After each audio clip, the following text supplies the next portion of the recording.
Full support. Well, I mean, so does confidence. Rachel Reeves. Yeah, well, she'll And be Darren going Jones. next. She'll be next. He's a vegan, you know. I want you to know you have my full confidence. Thank you very much indeed. I'm off. Uh-oh. I'm leaving. Julia Hartley-Brewer, next 3 hours. I'll see you tomorrow at 6. Bye.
Across the UK, on DAB+, on your smart speaker, on your smart TV, and on your side.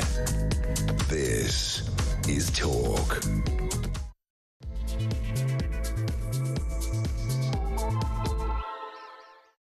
A very, very good morning to you. This is Talk, the home of common sense. I'm Julia Hartley-Brewer, and whether you're listening on DAB+ radio, on your smart speaker, watching on YouTube, or on your connected device, it is lovely, as always, to have your company. We have, as always, I say every day, a lot to talk about. Coming up in the next hour, Keir Starmer's anti-corruption minister, Tulip Siddiq, has resigned from government. This after an official investigation found her family's links with the ousted Bangladeshi regime exposed the government to reputational risk. See, though, it says she's done nothing wrong. But if you've done nothing wrong, why on earth have you resigned? Or were you pushed, Tulip, by your great mate, your dinner party mate, Keir Starmer? Love to hear your thoughts on that. But some tiny relief for the Chancellor, Rachel Reeves, still clinging on by her fingertips as our UK inflation unexpectedly dipped in December for the first time in 3 months. Prices rose 2.5%, down from 2.6% the month before. What we're asking you about today specifically there, and I know a lot of you have been calling into Mike's show about this, is an extraordinary decision by the Labour government to basically repeal some of the legislation affecting Northern Ireland and put human rights legislation basically as the priority, which would allow the former Sinn Féin president, Gerry Adams, to get taxpayer-funded compensation. You and me, everyone else, paying thousands of compensation are from our taxes because of these human rights plans. And this is basically because he was remanded in prison for some time during the 1970s on terrorism concerns, what with being part of a terrorist organisation, a terrorist supporting organisation, Sinn Féin. And basically he could be entitled now to compensation if they change the law and therefore effectively put human rights legislation as a priority. Well, we're going to be talking about that a lot, in particular with my guest who's joining me all today, Philip Ingram, former senior military intelligence officer, of course, from Northern Ireland. Lots of experience military, so we'll be talking to you about that in just a couple of moments. Also, we're going to be talking about the government we're told, to U-turn on a plan to scrap laws protecting free speech at universities. But why have they done that? Is anything to do with the Free Speech Union launching a judicial review? And a prisons union chief, who has said that the current recruitment process for prison officers is not fit for purpose. Why? Because officers are hired almost entirely on Zoom, never have a face-to-face meeting in person, resulting in more incompetent prison officers, and more corrupt prison officers as well. This while people who are behind bars are just basically getting drones to bring them their drugs, their money, and, as we were warned yesterday, could possibly start bringing in guns. It's an extraordinary day of news. It really is. Now, we haven't even got to whether or not we may or may not see a Gaza hostage deal and a ceasefire deal there. We'll keep you up to date if there are any developments in the Middle East there. But as I said, joining me today is Philip Ingram, former senior military intelligence officer. Thank you very much, Philip. I want to talk about Tulip first, and then I want to talk about Gerry Adams, and I'm sure you've got strong views on both. Tulip Siddiq, look, she's my local MP, Labour MP for Hampstead and Highgate. Hi, love. She's not an MP, annoyingly. But she was appointed, quite bizarrely, I think we all have to agree, by the Prime Minister to the job of being a city minister in the Treasury, so under Rachel Reeves, but with particular responsibility for anti-corruption matters. Now, given that she was not just closely related, her aunt was the Bangladeshi Prime Minister, forced to flee, now facing corruption charges, but given that Tulip Siddiq herself is one of 12 members of that family and their associates, also being investigated under any sort of international corruption charges but in Bangladesh. Given that there had already been some questions raised about her links with her aunt, she has never once sort of disowned her aunt for... There's no question at all. This was a murderous regime. This was a regime that completely and utterly stifled all free speech, stifled opposition people. Even a Brit held behind bars. I mean, wouldn't speak out. Would never lobbied her own family member to say, "Look, can you release this Brit? I'm a British MP." So, in no way disowning this horribly corrupt, violent, murderous regime that her aunt had. Now, it's not her fault if her aunt does that, but she did decide to take a flat worth £700,000, as you do. She said it was a gift from her parents. Well, it wasn't a gift from her parents. It was a gift, ultimately, from a very close associate donor to her aunt's government, which apparently she inadvertently misled the Mail newspaper when they were trying to seek this information sooner. We're told by the number 10 ethics advisor to whom Tulip Siddiq referred herself. Did she refer herself, or was she told you have to refer yourself? She quit hours after he issued a report saying Sir Keir Starmer should consider her ongoing responsibilities in light of the perception of a conflict of interest. He says that she had inadvertently misled the public over the flat she received as a gift from a man with connections to the Awami League, the supporters of her mother's party.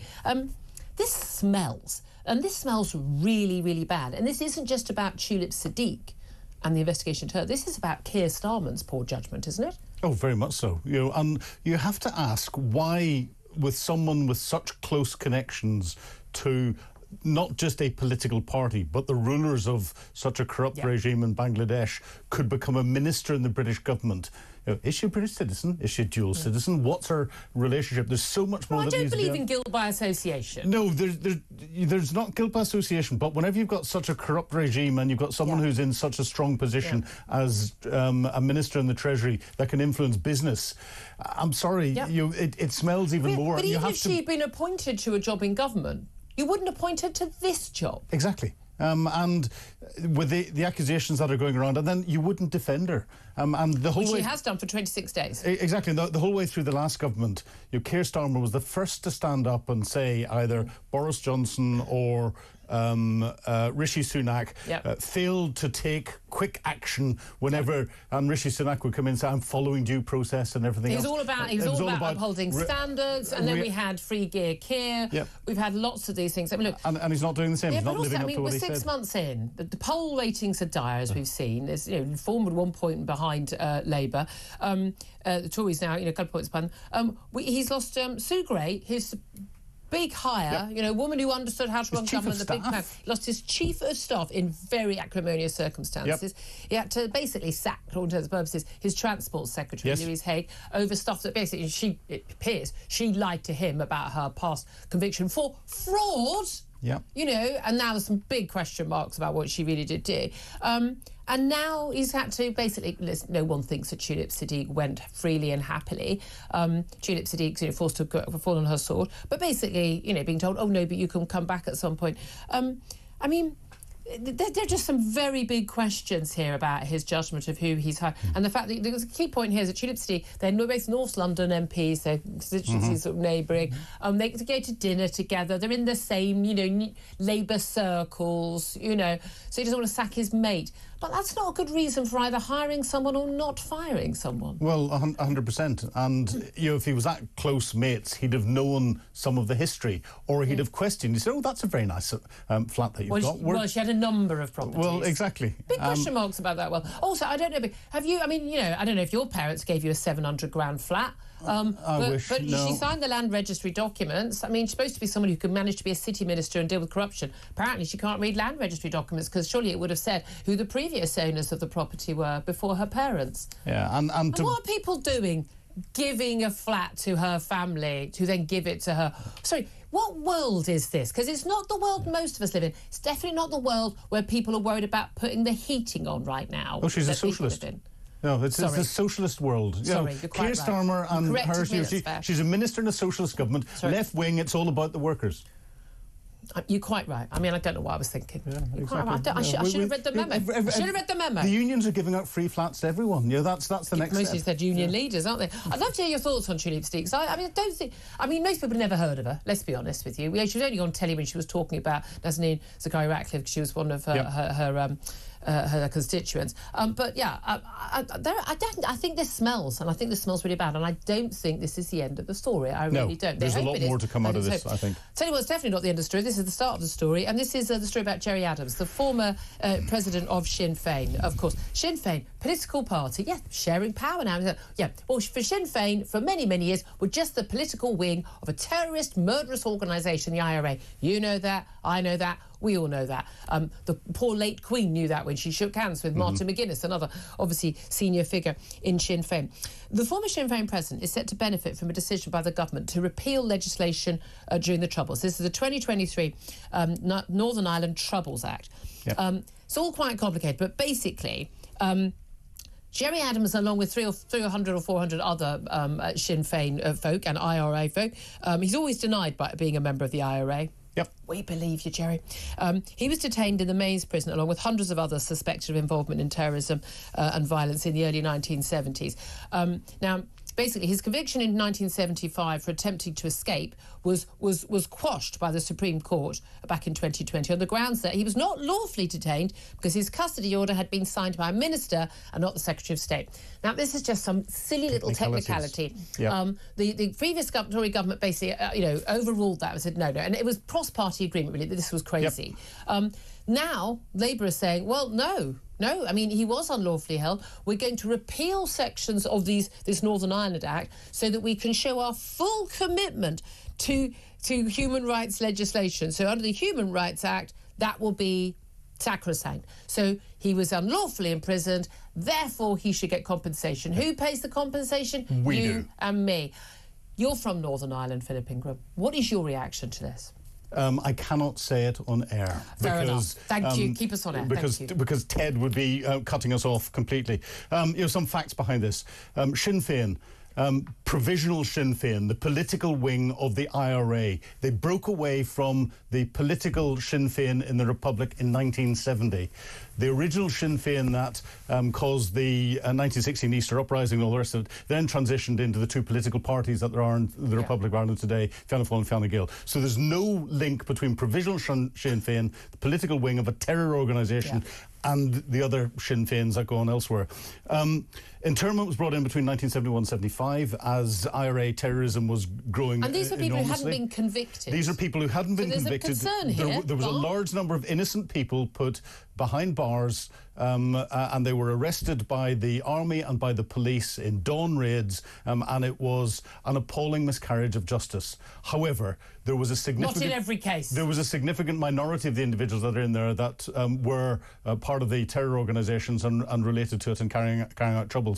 And this is because there's a real difficulty in this country in getting enough evidence to get over the evidential barrier to prosecute people. And the difficulty of having undercover agents. And also, let's face it, the threats that were made to be... Basically, if you provided any evidence you helped get these people convicted, you were dead and so were your family. You got killed. So, there was the Northern Ireland Legacy Act or the Northern Ireland Troubles Act that came in.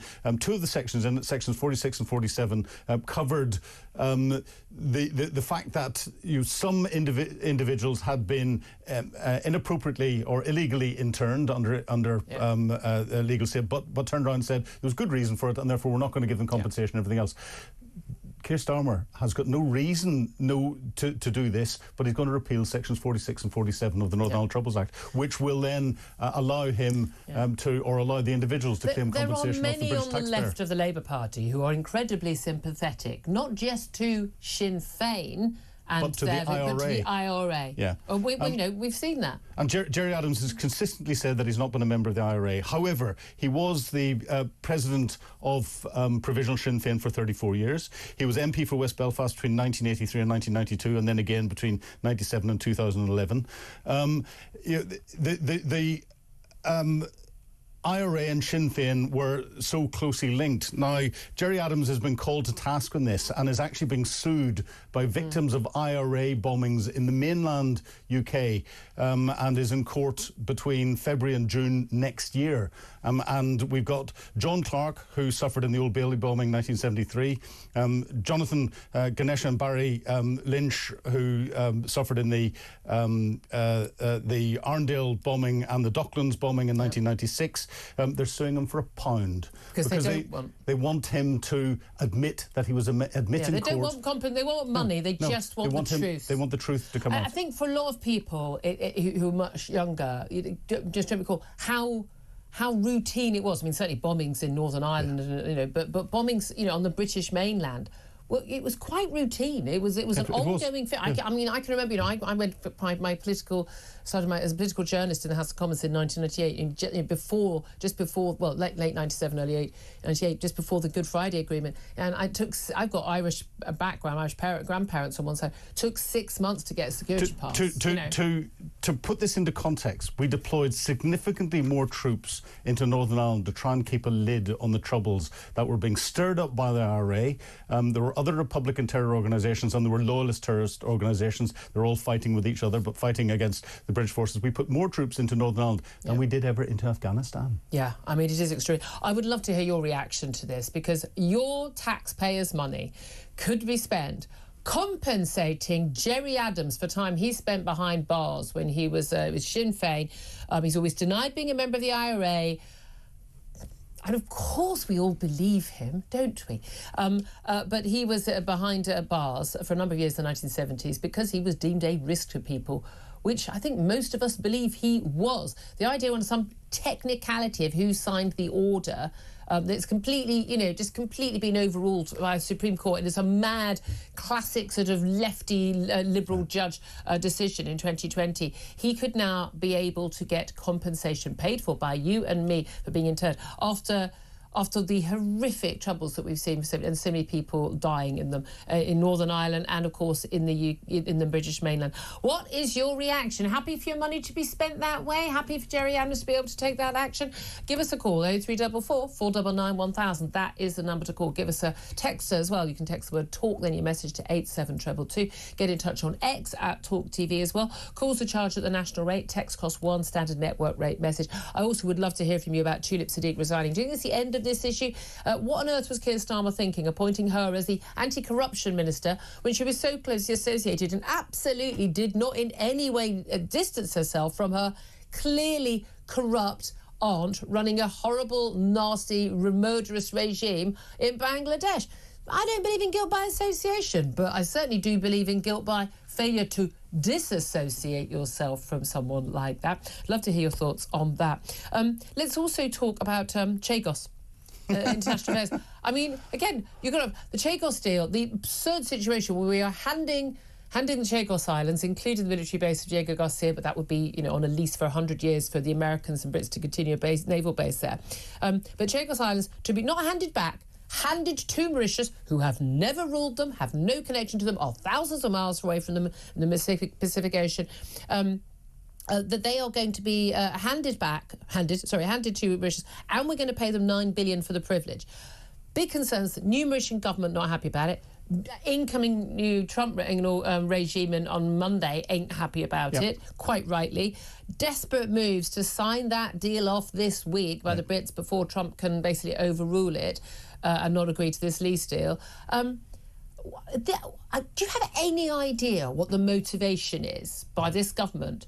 This seems like their number one priority, with all the things going on, going wrong in this country and around the world. Their number one priority is to offload Chagos. Yeah. Why? I'm one of the few people who knew where the Chagos Islands were. Thank you. Knew I about did them Google before, it on the day. But before the announcement came out, because of Diego Garcia and its importance. It is strategically important for the United States, for the United Kingdom, and stability within the whole of the Southeast Asian region.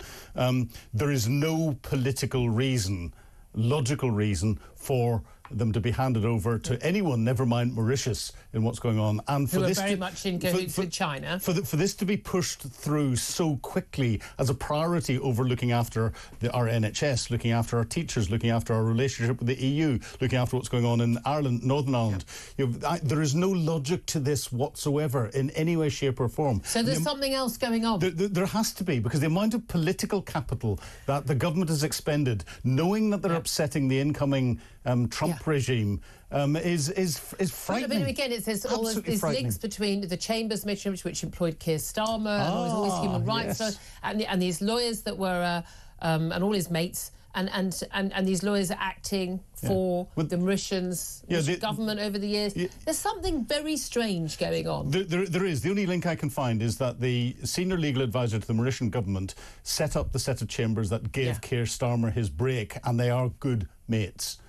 There's no other detail in there, and he's not explaining it in any way, shape or form in the Commons or anywhere else. I cannot find a logic to it. Wasn't Jonathan Powell involved, who's now the National Security Advisor? Jonathan Powell's been involved in these there's more people involved the whole way through. Everyone's up to their necks in this. There is something going on. I'm surprised he hasn't put Tulip Siddiq in charge. The previous Tory government had started to look at the plan on this, but had recognised that there were issues in it, and they had parked the plan. It wasn't going to be implemented. There was no reason for Keir Starmer to pick it up. No. As soon as he came in and say, this is my biggest foreign policy priority. This paves the way, Falklands, Gibraltar, everyone's like, let's give everything, quote, back to other countries. It's really quite bizarre. It's worrying. I'd love to hear your thoughts on all of these topics. Of course, we're going to wait, hopefully, some good news in the Middle East. Although, my God, the hostage deal, as we've been looking at the details so far, it's a much better deal for Hamas than it is for Israel. Although, again, if you can get any of those innocent hostages, particularly the children, those two and a 3-year-old still being held, you can get them out, then, God, I suppose lots of people say any price is a price worth paying.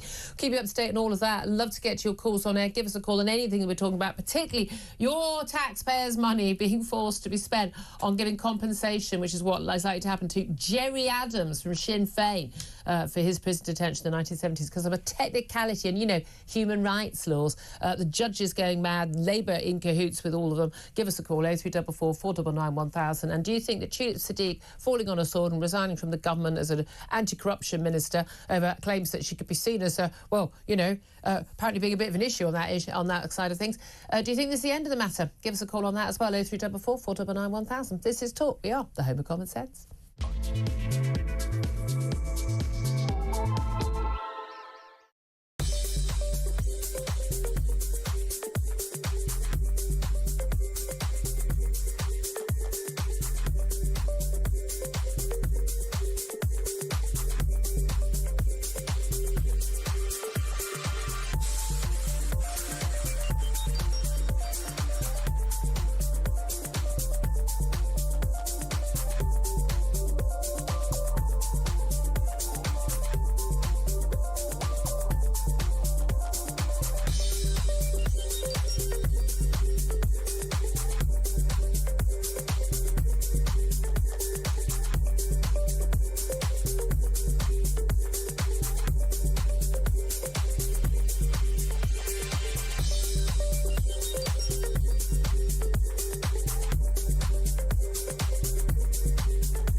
Changing the name of the Gulf of Mexico to the Gulf of America. What a beautiful name. The Panama Canal is vital to our country. It's being operated by China. China. You get rid of that artificially drawn line, Canada and the United States, that would really be something. All hell will break out in the Middle East. And it will not be good for Hamas, and it will not be good, frankly, for anyone.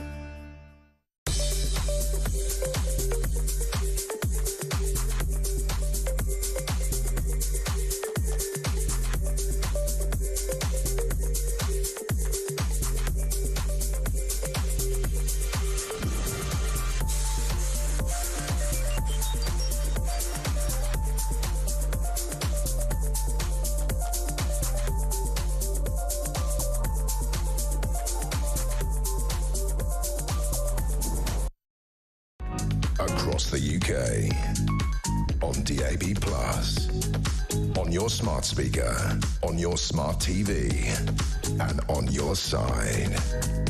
This is Talk. This is indeed Talk, the home of common sense for me, Julia Hartley-Brewer, is coming up to 10:27. Philip Ingham, former senior military intelligence officer, is still with me.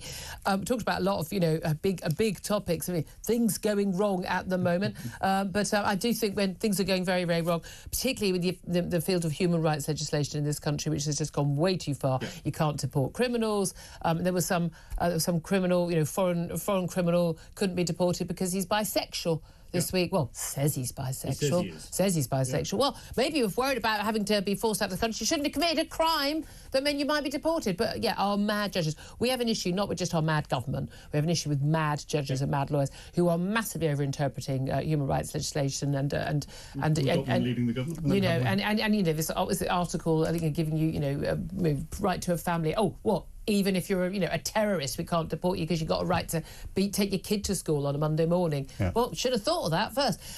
But I think people I think we're going to draw the line, are we not, of having to pay compensation to Gerry Adams, the former president of Sinn Féin, after he was detained in prison in the 1970s. Some little technicality that wasn't the Secretary of State who signed for his detention. There wasn't enough evidence for a conviction at the time. Yep, you know, they were trying to save lives right now. It wasn't... what happened in Northern Ireland was not always good. There were some bad things that happened on policy. There were some bad things that individual soldiers and police officers did. But you know what? It was a lot worse on the terrorist side. And Sinn Féin is basically the political wing of the IRA. Now, Gerry Adams denied he's ever been part of the IRA, which obviously we believe. Obviously we do. But he could now have the right, and probably will, sue for compensation for being detained in prison in the 1970s. I mean, given our little compensation, the likes of, was it Malkinson, who spent more than a decade behind bars for a rape he didn't commit, even though there was really no evidence, and abject failures by the Criminal Cases Review Board, and we've just lost the boss of that, quite rightly, another useless appointee who protecting her job and her institution more than trying to protect people's freedoms. But under human rights plans, basically Labour are going to say we are basically their devotion, the worship of human rights legislation is going to come above basically doing the right Common thing. sense. Common sense. And they're going to repeal some Northern Ireland legislation. I want to know what your reaction is to that. Darren has messaged in to say disgraceful. Wasn't he a terrorist? Question mark. No, can't sue. He's asking a question. He denies he was a terrorist, or at least a terrorist sympathiser. He certainly sympathised with the aims of the IRA, did he not? Richard said, give the money to pensioners freezing at home and able to pay their heating costs. Yasmin says, you mean there's some money in the pot to pay compensation? Let's pour more money down the drain. Neil says, it seems that only people without human rights are law-abiding British taxpayers. Yep. It does feel like that, doesn't it? And especially, I mean, a point put to a government minister this morning by one interviewer saying, you know, you're looking at Gerry Adams could get compensation before the postmasters and postmistresses wronged by the post office. I mean, it's quite bizarre, isn't it? Now, we've also been talking about the Chagos Islands as well, and it looks like that deal is going to be hurried through before Monday and Trump's inauguration, because we know he's opposed to it. What we can't work out is why the government wants to give away the Chagos Islands and pay Mauritius for the privilege, $9 billion of our hard-earned money. Rajit is on the line. He's called in on that, 0344 499 1000. Number you can call on anything we're talking about. And he's in Harrow. Rajit, you want to talk about the Chagos Islands. What do you want to say? Good morning, Julia. First of all, I was really upset yesterday because it looked like the government was forcing through this Chagos deal before the Trump inauguration, but it looks like at the very last minute yesterday, with all the complaints taking place, that Keir Starmer has sort of gone back ever so slightly and says that Trump will have final approval of this. The biggest awful humiliation for Britain is that the deal, it was originally agreed to be 99 years. They had reduced it to 50 years. Can you believe it? And the British government was still very happy with that. Oh, are we still paying the same amount of money? But that's the thing. Remember, it was a 50 years and more money, 50 years more money, and they still say, yeah, we just want to give it away. We just want to give it away. One of the biggest marine reserves in the world, 45% of British biodiversity, just given away just because of some stupid advisory United Nations statement. And also Keir Starmer's friend is one of the lawyers behind it. Yeah. So there you have it. It's absolute, total capitulation. It's complete humiliation of British interests. It's a ritual humiliation on the international stage, completely against the Atlantic Alliance. It's just absolute madness, and they just want to rush it through before Trump gets inaugurated. Yeah. Oh, well, you absolutely nailed it on every single count there. And again, I'm thinking about, Hong Kong, when they signed the deal, we only leased Hong Kong, the Brits, and we'll hand Hong Kong back, but don't worry, we'll protect the rights of Hong Kongers. Yeah, that's worked out really well, hasn't it? But again, those 99 years go very quickly, 50... twice as quickly. But Rajit, why do you think the government's doing that? I mean, there are so many things that need to be dealt with at home, so many international issues. I mean, I'm pretty much thinking, Ukraine and the Middle East could actually use up all our bandwidth, could it not? Dealing with Europe and everything. But why do you think the government is spending any time and thought and effort and resources on giving away the Chagos Islands as an asset? Why do you think they're doing it? There are only two explanations. Number one, it's reparations levy behind it. And number two, reparations levy, we want reparations. Number two, it's Keir Starmer's friend. And number three, they're terrified that they could be humiliated even more if Trump comes and blocks it. Oh, yeah, exactly. I mean, at the end, if they say that's not going to work for us, they're our biggest ally. I mean, are we really going to upset the brand new president of the United States, our biggest military and economic ally? They've already done it. It looks like that's what the government is intent on doing. Reparations, Lemmy is quite interested in getting this through, just maybe to save face. I don't really know why. There's absolutely no good reason for doing it. I'm a member of the Friends of the British Overseas Territory. Right. Repeatedly, all the legal advice, everything is you don't have to do this. You can save the British taxpayer money, but they're just pushing it and pushing it and pushing it as fast as they can get rid of it. It's very bizarre, isn't it? Rajit, really appreciate that. Great expertise on that. Wish the Foreign Secretary had as much expertise. That would be a good thing, wouldn't it be, Philip? Yeah, very much so. And Raj's 100% right in everything. There's no logic behind whenever we've got the Chancellor saying there's not enough money to give our pensioners a small sum, but there is enough money to do something that doesn't need to happen. When things don't add up, now, you know me, I'm never a conspiracy theorist. I'm always a cock-up theorist, mainly because I've met these people and they're just not. Tories, Labour, the whole lot, they're not clever enough to have a conspiracy. Trust me. But so when there's not an obvious explanation, there's no economic benefit, there's no strategic benefits, no security benefit, it's not creating good relations with important allies. So people act rationally, okay? There's always a benefit to someone. Who's benefiting? That's how we find out why this is happening. Well, exactly, and we have to get to the bottom of that. And it's not just, it's destroying our relations in many cases, putting us in a worse position in lots of different areas. So it's damaging the UK as a brand. Let's annoy Donald Trump just ahead of the next one. I'm not saying we should counter. We shouldn't be, lapdogs and things. But let's not go out of our way for no reason at all to annoy the most powerful military and economic country in the world. And the UK has used Diego Garcia, American support from Diego Garcia, supporting us on operations on many occasions. And it is absolutely vital. Which is why he knew where the Chagos Islands were when they came into the news, and the rest of us had to Google it. That's why we invite him on the show. It's coming up to 10:35. Up next, we are going to talk to the independent pair, former Labour MP Kate Hoey, about Tulip Siddiq, about this, about Jerry Adams, you name it. I'd love to hear her thoughts on all of that. I'd love to hear your thoughts too. Also, we're going to be talking to the former prison governor in Atchison about the hiring of prison officers on Zoom. Well, no wonder a lot of them can't do the job, eh? Imagine everyone's surprised. We'll talk about that up next. Love to get more of your calls on air. 0344 499 1000 is the number to call. This is Talk.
Across the UK, on DAB+, on your smart speaker, on your smart TV, and on your side.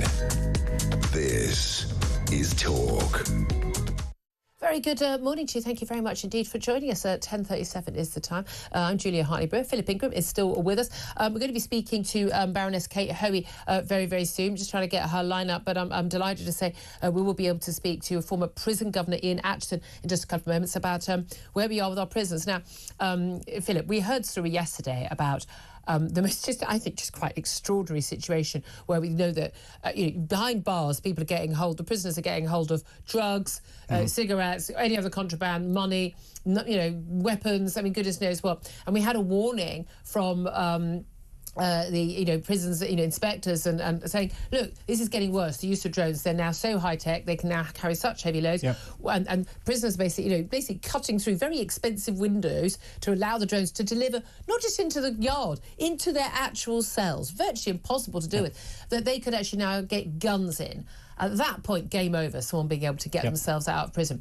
But it's particularly difficult when you do also have many prison officers, I'm afraid, who are actually in cahoots. They're getting paid money. Sometimes they're threatened, sometimes being paid money. But it's also emerged today that prison service is using Zoom to hire officers, some of whom aren't even capable of locking doors, can't control a prisoner, don't have any qualification, are physically incapable of doing these jobs because they've been hired on Zoom and never met in person. Also a concern that, of course, this can mean that you actually get corrupt officers because, you do get the cut of someone's jib when you meet them in person. Well, and the amount of money that's behind organised crime and everything else, it's not surprising that you get corrupt officers. And this shows... the sort of money involved. Exactly. This shows the state that our criminal justice system is in.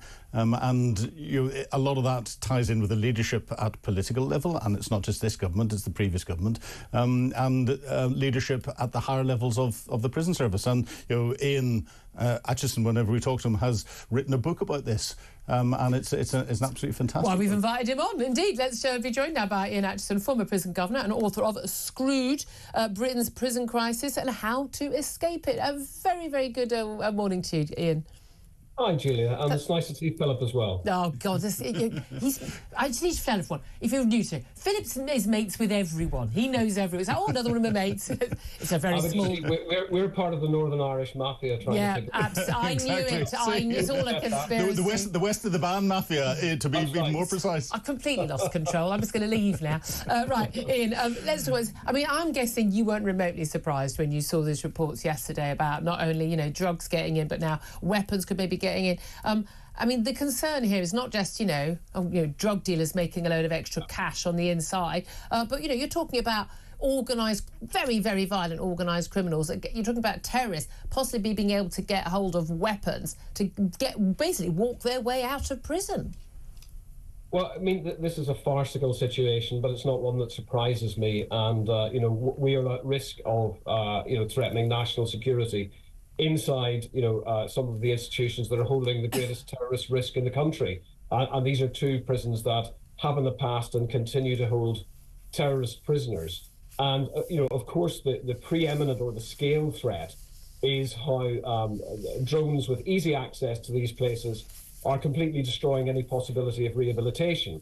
Because, of course, when you get drugs available to prisoners, then you get the violence that's associated with debt and competition. And there's more money to be made by selling drugs behind bars because, of course, people haven't got a choice of, I'll get it from the other street corner.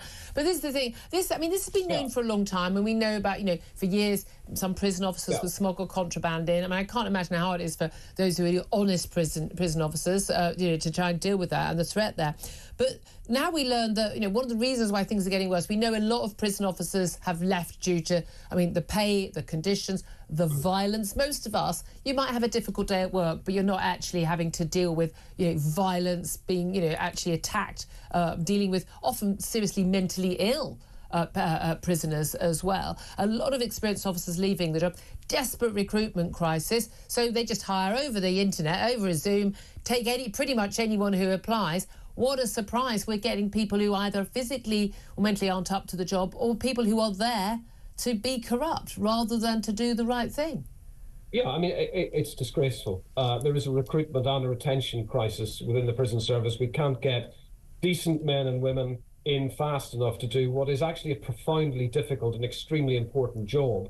And when those people do come in, they're put in an environment where, they are basically punch bags and turnkeys. In other words, the violence is so endemic and the prisons are, because of a lack of resources, not doing the jobs in relation to employment and training and rehabilitation, offending behaviour programs and so on. So people that join actually as a vocation very, very quickly leave, and you're left with people who are unsuitable. And Charlie Taylor, the Chief Inspector of Prisons, repeatedly said that the people that work in the front line of our prisons now, the new staff, do not have the confidence to be in charge. And that's a terrifying prospect, not just for other staff and colleagues, many of whom, the vast majority of whom, I have to say, are decent and trying to do an almost impossible job. Exactly.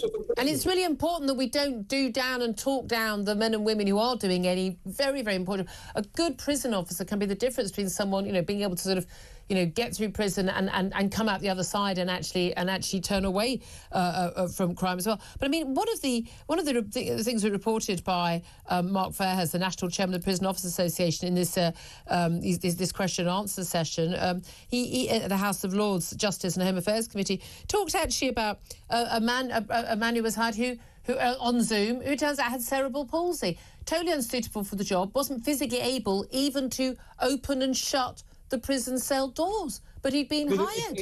It sounds unbelievable for a national law enforcement agency, but going back to some of the things that Philip said, knowing the corporate culture of this organisation, it doesn't surprise me anymore. I mean, that sounds completely insane, basically, that you would hire somebody who was not physically capable of doing the job. But months ago, I was being told by governors who talk to me because they can't speak out about this, I was being told by governors that the quality of people they're receiving after 6 weeks of completely inadequate training was so bad that they've had to either actually establish a kind of remedial scheme for the people that they were getting from the training schools or units, which are basically sometimes just porta cabins thrown up that don't even have proper cells for recruits to practice on. But the quality was so bad they had to actually create their own training unit to improve that quality, and they were getting people who weren't properly qualified in control and restraint, which is essential if you are to be able to operate effectively. That's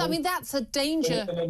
That's a danger to those prison officers, to other prison officers, and also to prisoners. Again, a lot of the time, prisoners who need to be restrained, they're not just the bad, they're also the mad. Sadly, there are an awful lot of people behind bars who are seriously mentally ill. And there's an important point, Julia, to make about that. Because if you have the confidence to handle yourself and the knowledge that you've got backup immediately, it actually makes you effective in doing the proper bits of the job, which is supporting prisoners to rehabilitate themselves. It's being pro-social examples out and talking to prisoners. We don't have that at the minute in so many of our jails. We have scared, young, totally inexperienced staff with no life experience who have withdrawn from contact with prisoners. And that means that vacuum will be filled. It will be filled with drugs, and potentially now with drones. It will be filled with people smuggling in other things, such as weapons and explosives. Happened in the past without drones. It will happen again in the future unless this is gripped. And Shabana Mahmood must actually... The Justice Secretary. That must also look at the corporate failure of this organisation. It's not always about money. Charlie Taylor said that these prisons had cameras that didn't work and drone netting that wasn't available and was broken. That's nothing to do with resources. That's absolutely. I very much get the impression, we certainly saw with those two big decisions to let people out early. It would happen under the Tories as well, but happened under Labour because the prisons were overfull. Labour and Tories have pretty much given up on our justice system, given up on our prison system. And a lot of people just say, the response will be, I don't care about these people behind bars. Well, we should do, because there are other countries that have prison systems where they genuinely do rehabilitate people. They genuinely do actually change people. It costs a lot of money to run, but you know what? You save an awful lot of money in the long run when those people don't just go in and out and those lives completely wasted. It seems to me that we've literally just given up. Well, I mean, you will care, but you'll only care if you become a victim of crime for somebody that's completely alienated, who's released from prison worse than when they went in. But unfortunately, what we know from the demographics of victimisation is that it is poor people who are mostly victimised. They aren't people that are living in Zone 1 in Westminster bubbles. Funnily enough. therein lies the problem. Absolutely. Ian Atchison, always good to talk to you, former prison governor, also author of Screwed, Britain's Prison Crisis and How to Escape It. Philip, if only we had a little bit more people, listening to Ian Atchison rather than perhaps to the Justice Secretary, Shabana Mahmood. We're going to go to a quick break, and we are going to be talking to independent peer, former Labour MP, Baroness Kate Hoey, about, the decision of Tulip Siddiq to resign as a city minister. Did she go or was she pushed? This is Talk, the home of common sense.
A lot of us grew up watching Prince William, navigate life without his mother. And I think that was one of the reasons we were so heavily invested and worried. And we didn't want him to have to be worried about his children not having their mother. So this is incredible news. I thought that the family handled it with such grace over the last year.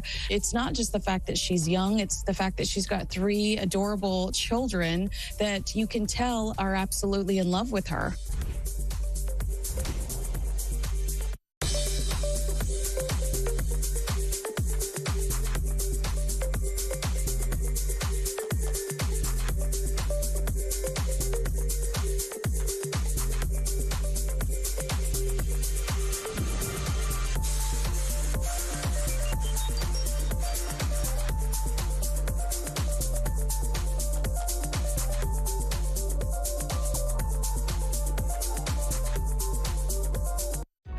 Across the UK, on DAB+, on your smart speaker, on your smart TV, and on your side. This is Talk. Good morning to you. This is Talk, the home of common sense. I'm Julia Hartley-Brewer. Philip Ingram still here. Delighted to be joined now by Baroness Kate Hoey, independent peer, former Labour MP, of course, as well. Very good morning to you, Kate. Good morning, Julia. Thank you for joining us. So much to talk about. Let's get straight to it. Tulip Siddiq, Labour MP, my Labour MP, Hampstead and Highgate, has resigned as a minister, fell on her sword after the standards ethics advisor to the Prime Minister, Sir Laurie Magnus, said there was a perception of a conflict of interest, a bit of a problem over the fact that she'd been given a flat by some allies of her aunt, the former Prime Minister of Bangladesh, and has been mired in a massive corruption investigation, not just the Bangladeshi Prime Minister, but also Tulip herself. Do you think she resigned of her own volition, or do you think she was pushed? I think it's one of those issues where we see it over and over again. Allegations are made, the person denies it, the allegations continue to be made, more investigations. Ultimately, the person usually goes and either resigns or is pushed. I think in this case, probably she did resign. I think behind the scenes, I'm sure there was a lot of members of the cabinet who did say to her, look, it might be better if you go. But I think Sir Keir Starmer himself, the Prime Minister, probably wanted to keep her as long as possible. They're big mates. They're dinner party mates, aren't they? Yeah, they're very good friends. They're very close. She was very supportive of him originally when he became the MP and then became leader. But even though in practice, or in theory rather, she did not break the code, that was the important thing, I suppose, that in theory she should have been able to stay. But what he did say, I think, was just so, serious in terms of her knowledge of the kind of house she was living in. I mean, I thought that was quite amusing, that you bought a house or you've got a house, you signed the land registry, and you actually don't know. Well, she inadvertently misled the public, i.e., a newspaper journalist saying, where you live, you've got this home worth 700 grand in King's Cross. She lived in it when she was in her early 20s, but then she's got other ones. I mean, she's got a number of properties. Very wealthy woman. Her family very wealthy in Bangladesh. But where is it from? Oh no, my parents gave it to me, and you signed the documents. Well, her parents didn't give it to her. It came from these allies of her totally, let's be honest, corrupt, aunt. She's never distanced herself from her aunt. I don't believe, I'm sure you don't, in guilt by association. We're not North Korea, but nevertheless, Tulip Siddiq herself is the subject. She's on this list of 12 people being investigated on these sort of international corruption investigation. She's never disassociated herself or criticised her aunt's regime, even though, frankly, it's a horrible, nasty regime that imprisons, and we've seen even the case, police beating up, sometimes even murdering opposition critics. I mean, it was never an appropriate appointment to put her in as a Treasury Minister for the city, responsible for anti-corruption, surely. Well, I think that's the thing. I mean, if she'd been in perhaps some other junior position, but to be the minister actually responsible for getting rid of corruption in the city, it really didn't pass, I think the expression pass the mustard in any way.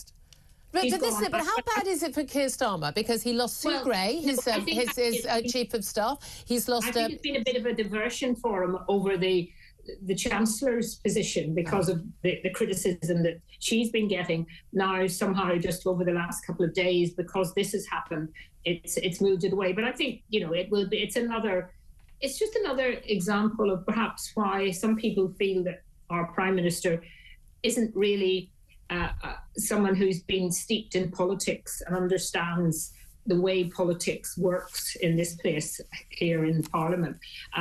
Otherwise, I think he might have been more careful about how he made his appointments. And he had quite a lot of MPs to choose from as well. This is clearly a job for his mate, and he didn't want to sack his mate. But as I say, he's lost Sue Gray, his chief of staff, very acrimonious departure, infighting within his own office in Downing Street. Julia, she's joining us in the Lords next week. She's going to be, and then no doubt she'll be given I wouldn't be surprised if she's given a ministerial position in the Lords, because quite a few of the new peers that have come in recently have gone straight into being a front bencher in the House of Lords. I have a feeling that they want well rid of her now, personally. But he lost his transport secretary, Louise Haigh, as well, literally for basically misleading the Prime Minister. We know about her fraud conviction, and now losing Tulip Siddiq in these circumstances. And there's still big question marks about. Did she? Well, how do we know she inadvertently misled? I mean, the ethics advisor is being very generous. We don't know that at all. I mean, most people would know, I think, where a property had come from. Hey, Mum and Dad, did you give me this home? I mean, someone gave me a 700 grand flat. I'd probably ask where it came from. Yes. Oh, I just don't think it. If you actually read the detail of what he said and what we know, and of course, let's not forget, there's still another investigation going on, and the link with the Bangladeshi government, because they're not going to give up because they've exactly politics in Bangladesh it's hitting home here. Now, time is against us because we have some tech problems trying to get you on. Really quickly, I must ask you about Gerry Adams. Could possibly be getting compensation under basic human rights legislation for being interned in the 1970s after Labour are basically going to repeal some Northern Ireland legislation because they want human rights legislation to trump it. We could pay taxpayers' money. What do you make of that? It's even more ridiculous because what happened was, with a very unanimous vote even in the House of Lords on this issue, the legacy bill has something in it which would have gone back to the old principles that a Secretary of State was allowed to sign something off by allowing another official or another. It was a technicality that would allow him to claim. He was arrested. He was put in on the signature not of the Secretary of State, but of someone more junior, and they used that as the legal process to say that he was not legally, he shouldn't have been put there. And of course, this was all such nonsense. But there was a very strong view from very senior people in the Lords to change this. It got put into the Legacy Act, and of course now the government's come in, wants to completely get rid of the Legacy Act, including that bit. So they're going to have to, I think, be pressurised to come back with a separate little bit of short legislation that would still stop people like Gerry Adams and others, because it's terrible for the victims who are seeing these people not just having done pretty awful things, but then getting compensation for having done pretty awful things. Hilary Benn, the Northern Ireland Secretary, said that the decision to repeal the law underlined, he says, the government's absolute commitment to the Human Rights Act. Yes, he's looking, of course, at the whole Legacy Act, all the bits about amnesty and so on that was upset some people, although personally, I think, it was actually beginning to show that there was an end to some of this, that we can't just keep going back and prosecuting people, particularly from the armed forces. They were the ones who were getting it. The IRA didn't keep records. The army did. So I think Hilary Benn will know that this is not going to be acceptable and will have to find a way of coming back with a short piece of legislation that takes that bit out, that section, and reinstates it. It's just so unacceptable to the British people, as you say, more importantly to the victims of that political side. So great to talk to you. Glad we got you on air. Baroness Kate Hoey there, independent peer, former Labour MP. I'm sure very proud of the current Labour government, not. Coming up, we're going to take a quick break. We'll hear more from Philip Ingram, lots more top guests. Do stay tuned. This is Talk.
UK.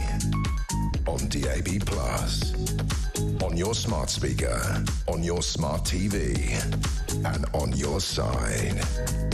This is Talk.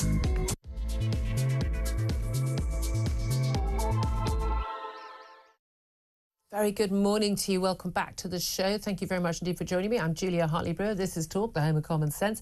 And whether you are listening on DAB+ radio or on your smart speaker, watching on YouTube or on your connected device, great to have your company. Really appreciate you joining us.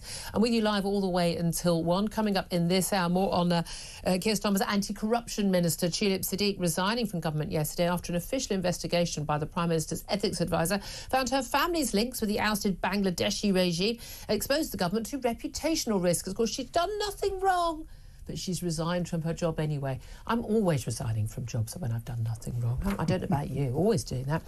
The government was also set to U-turn on a plan to scrap laws protecting free speech at universities. But why? Well, we'll ask the Free Speech Union about that. Also, banning journalists from naming the judge who handed little Sarah Sharif over to her father, who then, with her stepmother, tortured, beaten, murdered her, is bound to raise suspicions of a cover-up. Well, that's what a court heard. Unprecedented move that we are not allowed in the media to identify the judge who made this basically fatal error when there was plenty of evidence that Sarah Sharif's father was a danger to his child, had been a danger to women and children throughout his life, and yet he was handed this little child who then, of course, was taken out of school and 4 months later was found beaten to death. It absolutely begs belief, the control over our media.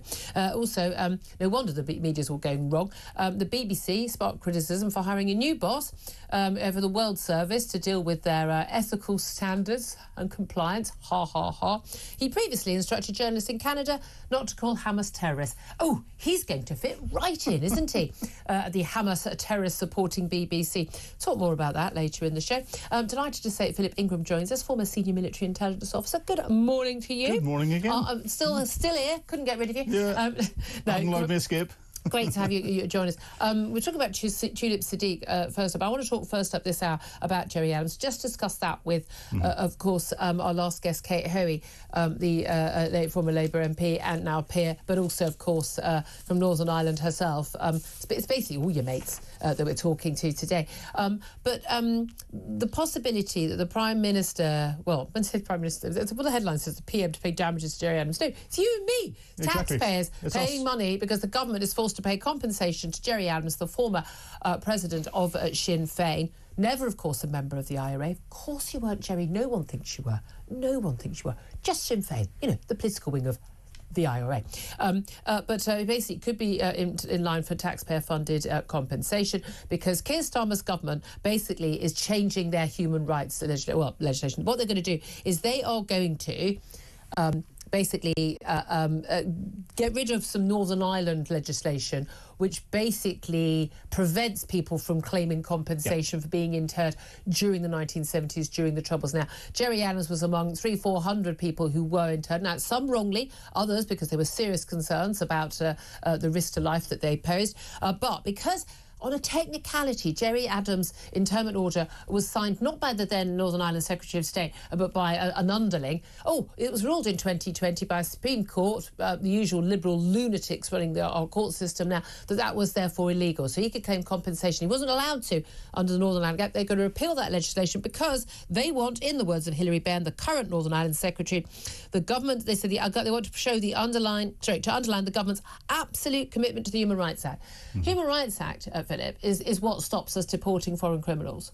A guy last week, because he's bisexual, he can't go back to whichever godforsaken country he's from, where being bisexual would mean he would die. Well, I'm not sure that's my problem, mate, when you committed a serious crime, got put in prison here. We have this problem all the time. This man, Gerry Adams, who, I'm sorry, is an awful human being. Yeah. An awful human being, could get compensation paid for by my audience, by me, by people working here, by you, because of this obsession with human rights legislation. You're a Northern Ireland man, an ex-military man yourself. What do you make of this? It's disgusting. We're seeing the human rights being applied to criminals, to those associated with terrorism, to those that are terrorists, not being applied equally to those that were involved in law enforcement and had to suffer, to the victims of those terrorists or those criminals, and include in that to victims of other things like the post office scandal. Yeah, the money coming out for them? Infected well, with HIV exactly. So it seems as if you're a wrong un in society, then you're going to get looked after and get your and my money.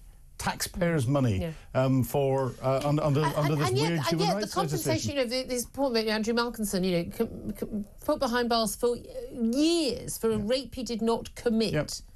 And they're really trying. I mean, and then they charge him room and board. Exactly. I mean, it's just so obscene. Yeah. Again, the human rights legislation was about. It was really important. It's really important, and it's something that Britain, by the way, kind of. Kind of us. It was us. Yeah, it was us. Europe, all those human rights you've got now it was because British soldiers had died and the sacrifice of the British people to protect you guys. You're welcome. But genuinely, it's just, how on earth did it manage to just go so wrong? Where people think that you have human rights because you've. Even if you committed a crime, you've got a human right to a family life, you've got a human right to privacy, you've got a human right to this and that. Even if you have. You're a threat to society, and even if you raped and killed, we can't deport you. Yep. Well, that wasn't how the legislation was originally interpreted. No, it's not, and you'd think that government ministers would be advising the Prime Minister that whenever these elements of the Northern Ireland Troubles Act are being repealed, sections 46 and 47 being repealed, the implications would be this, and the headlines are going to be that. That there's none of that thinking seems to be going on, which shows how shallow the thinking is across government with regard to everything. Well, we often think, don't we, that Starmer's government, and when he stood for the Labour leadership in 2020, it was very, very different. What he had to say was very different to what he said to the electorate trying to get elected this time round. And we saw, just massive backtracking. And Mr. Lefty in 2020, no, he's virtually Blair in 2024. Although, of course, when asked, are you a socialist, he said yes. He's a socialist. Bit of a worry. But we know there have been strong links between the left of the Labour Party with the IRA, not just with Sinn Féin, with the IRA as well. Bearing in mind, under Corbyn's years, Jeremy Corbyn has never met a terrorist he doesn't like, let's be honest. Well, this is Corbynist policy. Yeah, but exactly. Labour MP Diane Abbott, still a Labour MP, she was Shadow Home Secretary 2017. She refused to say that she regrets calling for the IRA to defeat the British state. She said it was 34 years ago. She said, I had a rather splendid afro at the time. I don't have the same hairstyle and I don't have the same views. OK, then repudiate it. In 2016, then Labour leader Jeremy Corbyn, there was something of a row with Labour MPs. He hired a former Sinn Féin member of staff to join his office. That was Jane Fisher, the former head of Sinn Féin's London office. It's just, it's quite alarming how many people on the very left of the supported the aims of. You can support the aim of Northern Ireland joining Ireland. That I don't have an issue with that, but going much further the IRA are not and were never freedom fighters. No. They killed more Irish men, women and children than any other organisation. I remember the Le Mans restaurant bombing where they burned to death a large number of Irish Collie Club members who were having their annual dinner. That is not. Nothing says freedom fighter more than that. Nothing says freedom fighter more than that. Yeah. They killed children. They have killed pregnant women. They have been indiscriminate in what they've done. Gerry Adams led the political wing of the IRA, which was Provisional Sinn Féin. He denies any membership of the IRA, but the IRA is run by the General Army Council, and the General Army Council sets the political and the military planning standards for what goes on. Absolutely. I'm going to go to a quick call on this before we go to other topics, because Travis has called up, and I do want you to all call in on this. We give your views, 0344 499 1000. Specifically, under Labour's human rights plans, taxpayers could be forced to pay compensation to Sinn Féin's Gerry Adams for his prison detention in the 1970s. What's your reaction to that? As I said, 0344 499 1000 is the number to call. You can text on 87222, send a message on X to @TalkTV. Calls are charged at the national rate. Text costs £1, standard network rate message. Let's go straight to a call on that. Travis is on the line from Norwich. Travis, good morning. What do you want to say? Hi, Julia. Hi. Great show as always, and Phil. Don't want to fall out with you. I'm not going to fall out with you. Just a different opinion. We're allowed to do that in this country still. Just. Yeah, not quite the BBC yet, but never mind. No, I'm a Catholic. Grew up in England, born in England. My dad was Irish. Came over here in the Troubles because there was literally apartheid for the Catholics over in Northern Ireland at that time. There was. My great-grandfather, he was a member of the IRA in the Irish Civil War. And in 1994, my grandmother lost her brother and her uncle, Barney Green and Dan McCraner, at the Heights Bar massacre in Loughin Island, which is when, I think it was like the last big massacre or last big killing before the peace deal was signed in 1994. And he was killed by loyalist paramilitary who were supported by the RUC and by the British government as well. And that's factual because it came out in the report that they did into the Loughin Island murder. The guy who stormed into the bar whilst they were watching the Ireland playing the World Cup, he was known to the RUC. He was an informant for the RUC. His wife worked at the local police So your family is just imbued in this. So what do you make of compensation for Gerry Adams? Well, he's not a member of the IRA. He might be a member of the Sinn Féin, but he's not a member of the IRA. And I think it's just, whenever I hear it on the radio, especially in this country, it's always IRA are bad, British Army brilliant. Well, they weren't, because the British government used paramilitary in Northern Ireland in the same way in which Iran uses paramilitary in the Middle East. They sent in the SAS and their intelligence services with the paramilitary, the loyalist paramilitary, and they had a hit list. They had targets of who they... I know.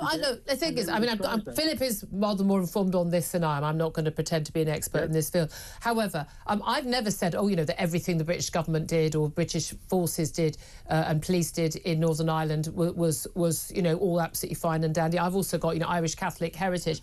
I would never say that. Certainly there was wrongdoing. But at the end of the day, yes, the IRA was a bad organisation, because any organisation in a democracy that is trying to use military or physical force to get their views as opposed to the ballot box is a bad organisation. They are a terror organisation. Well, I think the IRA that you're referring to isn't the IRA that my great-grandfather was when they did after the East Uprising. Okay, you don't have in the 70s and the 80s. You then had the what you would refer to as the paramilitary IRA, the provisional IRA, and then they spread out into different organisations as well. But then you need to remember, it's just whenever I hear on the radio, Mike was saying the same thing. It's always the same. It's very much an English perspective on what happened over there, but I think it's more balanced than that. It was bad on both sides. Yes, the Catholics, the IRA did bad things. So did the Loyalists, but the Loyalists were backed by the British government. Okay, and before I let Philip Ingram have his say back to you, Travis, I mean, but you think that specific question, are you happy for your taxpayers' money to go for Gerry Adams to get compensation for being held behind bars in the maze? I would rather go to him than to Mauritius for their island. How's that? I mean, it's not. What about to him or to, I don't know, pensioners who can't afford the heating bill? I mean, it's all choices, isn't it? No, that's fine. They go to the pensioners. Should he get a penny?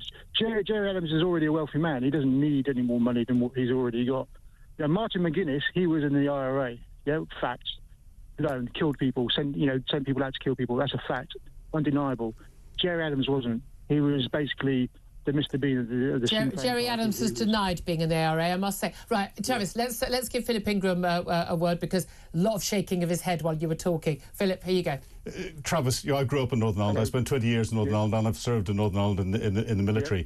There were some individuals within the security forces who worked with loyalist terrorists, not with their security forces hat on. They abused their position in the security forces, but because they had loyalties that were not that meant that they should never have been allowed to join the security forces. That is very different from individuals who are abusing their position and committing criminal acts than a state supporting activities that are going on. And this is something that people get very wrong indeed. Gerry Adams' membership of the IRA, he denies it. That is going to be tested in court between February and June next year by 3 victims of bomb attacks on the mainland in England who are suing him for £1 to try and get the truth out. They don't want compensation, they don't want money, they just want the truth. They just want the truth to come out. So that will come out next year. There is Gerry Adams has denied it, so we have to believe until this is proven otherwise. What Gerry Adams says is what happens. But there was not this loyalist terror and the state equality with what the IRA were doing. About 0.01% of the security forces committed criminal acts and supported terror organisations. 100% of the IRA were criminals and terrorists. OK, that's what Philip Ingram has to say as former senior military intelligence officer. Travis, you get the final word. Thank you. Philip, brilliant. not going to fall out of you, but I disagree with that. Look at the reports into the Locken Island murder. I have. Dan McCraner and Barney Green were my family members. Barney Green is the oldest person to ever be killed in Northern Ireland, okay? There was collusion there, and it says that in the report, okay? Locken Island was a terrible... The Hyde Spa, yeah? Okay. The Hyde Spa. All right. He got steak knife. He was an informant for the British government, and he was sent out by the British government to go out and kill certain... They allowed him to do certain crimes because it made the British government's life easier. Well, we know that's how it works. And we know that police use informants, on the British mainland who commit crimes. We know that. That's how they stay undercover. Well, crime and murder is two different things, isn't it? That is just very much so. You can go and kill someone. It's different to saying, I'll allow you to go and steal, burgle that house. Yeah, no, fair enough. Travis, I'm going to have to leave it there just because time's going. I so appreciate your call. I'd love to hear everyone else's reaction as well. Travis, thank you for that. 0344 499 1000. Thank you for that. Let's go to Tulip Siddiq now before we go to a break. Quitting after the ethics advisor to the Prime Minister ruled that she misled the public. How damaging? I mean, look, I think she was the wrong appointment in the first place, I have to say. How damaging is it to the Prime Minister, though, 6 months in, question marks over Rachel Reeves' chance. If you're being asked 6 months in, do you still have full confidence? Is she going to still last the next election, as your Chancellor? That's a, lame duck front page in the Daily Mail. Very influential newspaper. He's lost his Sue Gray, his chief of staff. Massive big issue to recruit this brilliant woman who'd have loads of plans for government. Clearly no plans for government were made. There were plans for her to have a desk close to the Prime Minister, and that's about it. He lost his Transport Secretary, who clearly lied to the Prime Minister about her fraud conviction, clearly, and big question marks about her. He's now lost a senior Treasury Minister, a mate of his dinner party mate in North London over ethics issues. She's done nothing wrong, but she's gone anyway because the perception she might have done something wrong. Yeah, well, that's also in breach of the ministerial code. There shouldn't be a perception. I think she was a wrong appointment anyway, given her links to Bangladesh and her refusal to disown her aunt, who was clearly murderous, tyrannical, corrupt woman. Feel free to sue former Bangladeshi Prime Minister. But all of this says quite a lot about Keir Starmer. Bearing in mind, it's not like he's only got a few MPs, not many to choose from. He's got 411 MPs to choose from to put in government. Yeah. But given the majority that he's got as well, he should be riding on a wave of support and a wave of positivity. Yet, he's lost his chief of staff, 2 ministers. His chancellor, which is his right-hand political person, is under huge amounts of fire, and he's upset our closest geopolitical friend with... Over Chagos. Well, not just over Chagos, but we've got Elon Trump now attacking every element of... Elon Trump. I love Elon Trump. I mean, they're just one person. Well, now. Exactly. Attacking everything, and I think we are going to see an Elon Trump regime that's coming in from Monday. I still wonder how long Elon Musk is going to survive in a Donald Trump administration, because I don't think Donald Trump likes anyone else getting their headlines, and I think 2 big egos like that are probably not going to last very long. But just finally, before we go to a break, let's talk about inflation. A lot of people talking, it was headline news, what's going to happen at 7 a.m. this morning. As it is, inflation fell very slightly from 2.6% in November to 2.5% in December. There's also a hiring downturn. The business chiefs are warning it's just the tip of the iceberg. This is all in relation to the budget. And there's always global pressures. No, you've got budget. You literally make it more expensive for people to hire people and to continue hiring people. They start letting people go. They don't give people bigger pay rises, and they hire fewer people in the first place. I mean, this is really basic stuff. Costs going up. We know retail. We know food's going to go up by over 4% this year. But the extraordinary situation this morning where Darren Jones, the Chief Secretary to the Treasury, literally the deputy to Rachel Reeves, the Chancellor, he's on telly. He was asked, well, when are people going to start feeling better off? You said, under Labour, calm, confident, no drama, ethics, all that, and growing the economy. Economy's not growing. We could be hitting a recession. Who knows? OK, they've got a bit of sort of ish good news today. He said that, people are going to start feeling better off because inflation's coming down. This is a man who is number 2 in the Treasury in the British government, who thinks that prices going up by 2.5% means that we'll have more money in our pockets. We will have less money in our pockets because we're going to be paying more for things. More. We're just not... Inflation, prices are going up. They're just not going up at the same rate as they were. It's ever so slightly less. Does he not understand basic maths? Well, I don't think he understands basic business, because I think in the same interview he turned around and said that the government had a different view than the CBI as to what was good for business and good for the economy. Also, we know that on Thursday the Chancellor's going to be meeting with regulators like Ofcom and other regulators to ask them how they think they can help achieve growth. Regulators don't produce growth. Yeah. Private businesses produce growth. She didn't get the answers in her Christmas crackers with those little jokes. You know, maybe she was hoping that as she pulled those, it would give her an idea. I think that's how they... Maybe she gets to the hairdresser when she's getting that awful fringe cut. Does she go to the hairdresser to get that? Would any hairdresser admit to doing it? I don't mean to be cruel, but can at least try and look like, you know, a chancellor. I don't know what that looks like, but I don't know. No, I don't think it looks like Rachel Reeves or sounds like Rachel. Well, I think she answered questions in the Commons yesterday, and she was very much on the back foot. 6 months into a new government with a massive majority, Chancellor should not be on the back foot. No, and no minister should be. And I think Keir Starmer is, if he's not concerned about where his government is going at the moment, he should be, because this is one of the worst starts of any government I've ever seen, and I've been through quite a few. It is, yes.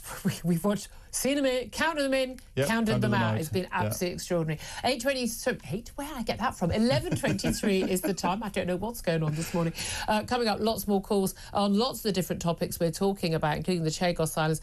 More on that, and we're also going to be talking about Bridget Phillips and the Education Secretary. She's got a U-turn on protecting free speech in universities. But why? Because it ain't because they care about free speech, is it? That's up next. This is Talk. We are the home of common sense.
With Tulip, I mean, the real story here actually is how she lasted so long. And as you say, I think the Prime Minister should have stepped in and sorted out. You can't have a minister, Mike, who fundamental to their role is anti-corruption and having all these issues swirling about her. When Rachel Reeves went to China, Tulip Siddiq was not with her, and one of the reasons why she wasn't with her was because of all these issues. So she's not been able to do her job. It's right that she's gone, but it's not right that the Prime Minister failed to act as quickly as he should have done.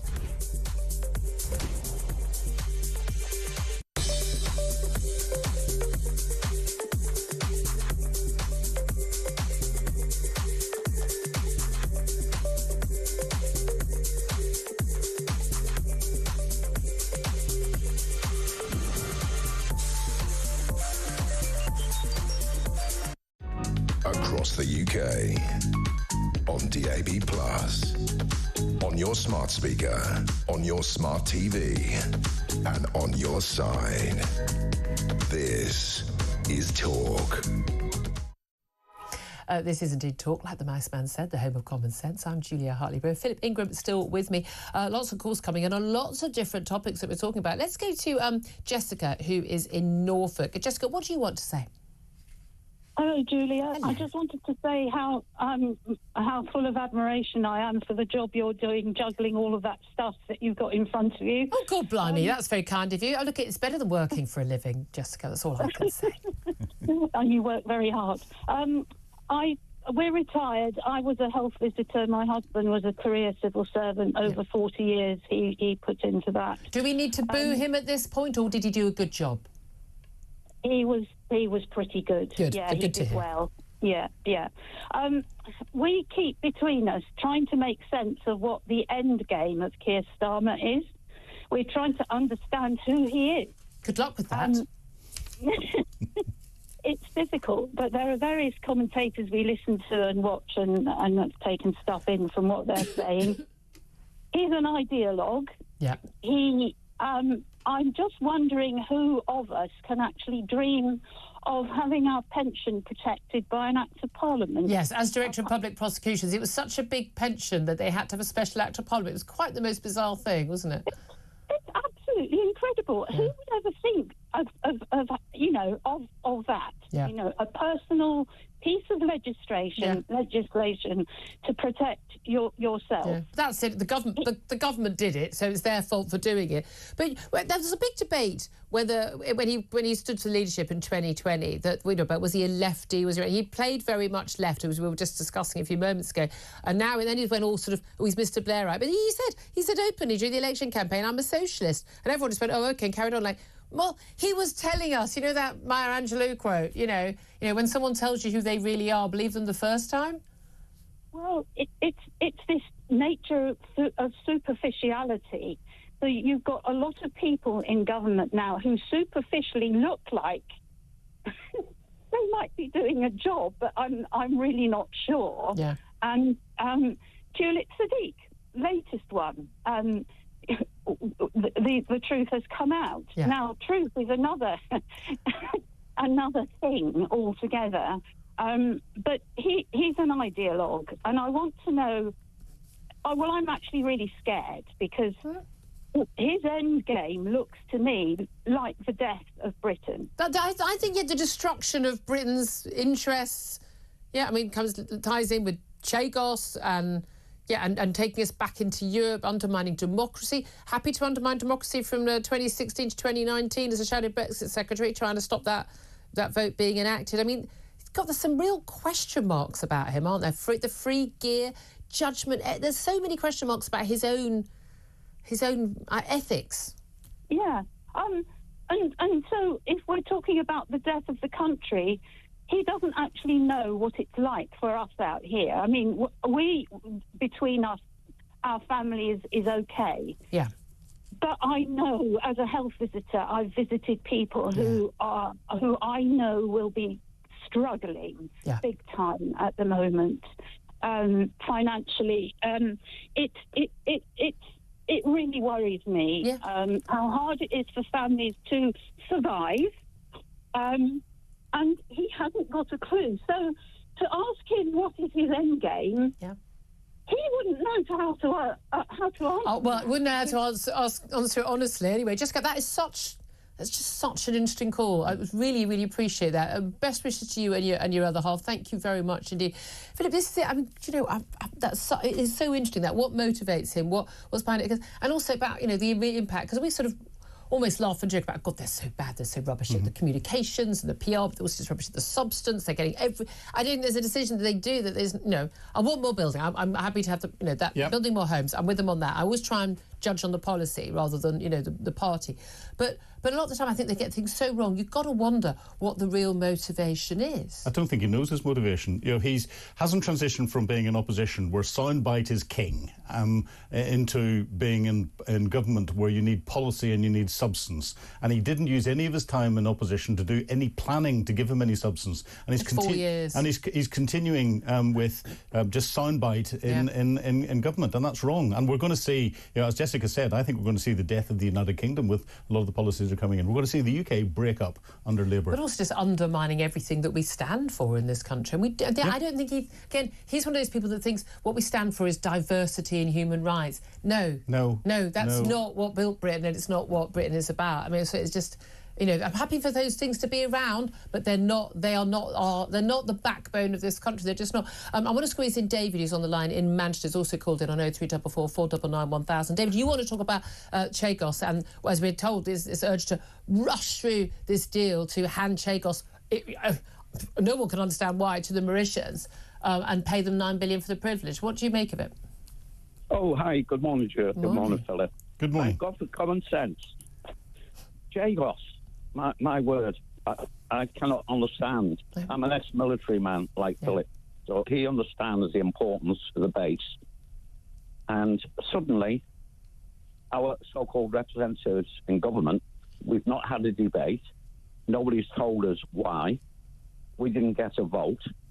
And worst of all, in Gibraltar and the Falklands, they had a referendum to decide to stay British. Yeah. The Chagos people in the UK and in Mauritius haven't been offered that, even though they want to go back there. Yeah. And we're going to give $9 billion to Mauritius.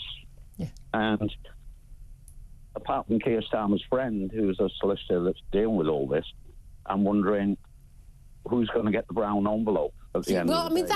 That's the thing. That's what no one can understand. I mean, the Falklands referendum, I always thought was hilarious because there were two people who voted for Falklands not to remain British. It was like 99.8% vote for it. Chagos Islands, looked up, population, well, the latest figure is 10 years old, but basically it hasn't really changed, I understand, is around the 3,000 mark. That's all there is, 3,000 people. And the vast, vast majority, like 98% of those people, are British and American service people. So they're really, you know, they're a tiny, tiny, tiny number of Chagosians still living on the island. So, I mean, it'd be quick to do it. I mean, you could do the referendum in the pub. Well, we moved most of the Chagos people off the island. Yeah. So the population... Because things happened, you know, in the past. That's what happened. And they want to go back, but they don't get to say. Yeah, indeed. Very interesting. Very interesting. Thank you so much, David. I so appreciate your call.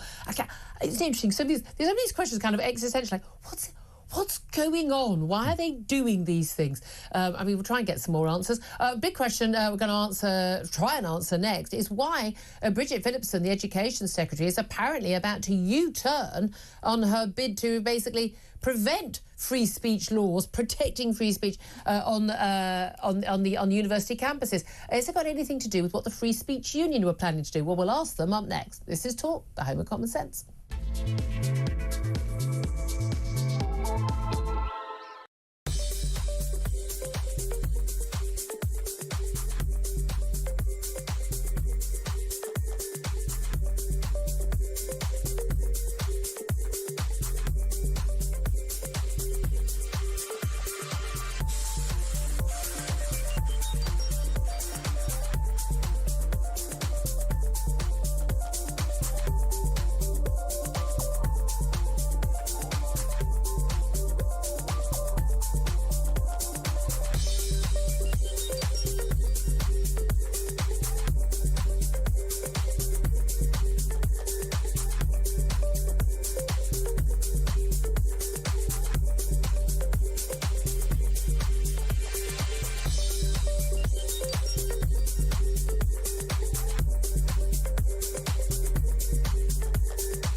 Across the UK on DAB+.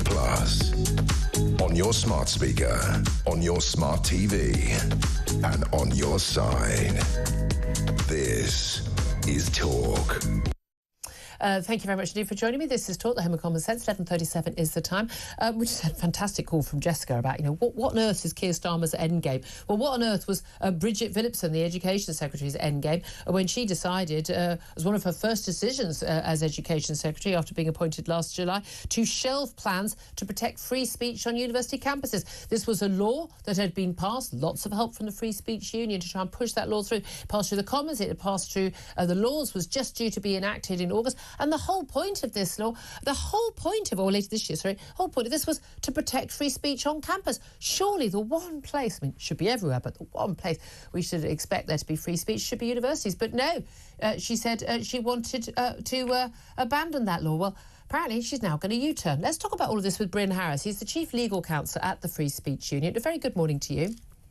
Hi, Julia. Good to see you again. Lovely to talk to you. Now, first of all, before we get to what's happened in the last couple of days, we believe, what was the idea of this legislation to protect free speech on campus, and why was it so important? So we've had law in this country for about 40 years protecting freedom of speech, or at least seeking to protect freedom of speech at English and Welsh universities. Now, as you hinted, that wasn't working so well. The law was there on the books, but it was quite difficult to enforce. If you found yourself with your speech being suppressed, it wasn't easy to go to the courts to get a remedy. So the purpose... And we saw people being deplatformed, threatened, shouted over, abuse, everything, and basically an awful lot of people who weren't saying the correct thing, whether they were Brexiteers, whether they were people who understand basic biological reality that men can't become women, whether it's about last year about Israel's right to self-defense. These people literally being shouted down or prevented from speaking. Yeah, absolutely. So it goes from no platforming, which is where somebody is not allowed to speak at an event, to really very serious interventions by universities where people are disciplined for what they've said. They're hauled into an investigation, and that can lead to dismissal, to destruction of careers. So it was incredibly serious. And the premise of this act, which, as you said, looks like it might be coming back, was to give people a remedy so that they could go to a complaint scheme, potentially go to court, to vindicate themselves and say, no, you had no right to do this. So it's incredibly important. Yeah. I mean, the argument from the Education Secretary, she came in, was, well, the university is under a lot of financial pressure already, so, this would hurt them. But the whole point was, well, it wouldn't hurt them if they allowed freedom of speech. The whole point was they wouldn't have to have a financial cost, because that would be the way that you would motivate them to protect freedom of speech. But she also claimed it was a lot to do with, protecting Jewish students from anti-Semitism and Muslim students from so-called Islamophobia. And that was why she had to do it. Now, very tenuous question marks over all that. We know there was a big outcry from a lot of academics saying, no, this is absolutely vital. And we know that there are lots of academics who, students being, ousted from their universities, academics losing jobs, losing funding for their research if they didn't toe the line and say the right things. Not as bad as America, but definitely heading that way. Kathleen Stock, hounded out of her university for simply knowing that men can't become women. Absolutely outrageous stuff that shouldn't happen any university, certainly not in England, which this law would apply to only. Suddenly we're told there's going to be a U-turn. What has she said, and how significant is it? Well, this Education Secretary hasn't herself said anything yet. She's due to speak in Parliament at 1:30. The Free Speech Union has brought a judicial review against the decision to revoke. Now, our argument was that a minister does not have the power to defy Parliament in deciding that Parliament's law won't have force. And that was the crux of our argument, that a minister cannot withstand our elected Parliament. Right. So they could bring in another Act of Parliament voted through by MPs and Lords, but they couldn't just overturn something that had already been agreed. Exactly, not as a mere minister acting. With a stroke of the pen, yeah. Exactly, as a member of the government. Now, the court hearing still is scheduled for a week tomorrow, on the 23rd. Our position is that it is still going ahead. It looks to us like the government fears an embarrassing defeat. Certainly, our submissions were a work of great legal artistry. I don't say that to flatter myself. We instructed extremely good lawyers, and I would not blame the government for not wanting to face them. And if the government did lose, that would basically be a ruling saying that the Education Secretary had acted illegally. Exactly, absolutely. And as far as I know, this is the first major judicial review this government has faced. So, to a degree, the boot's on the other foot.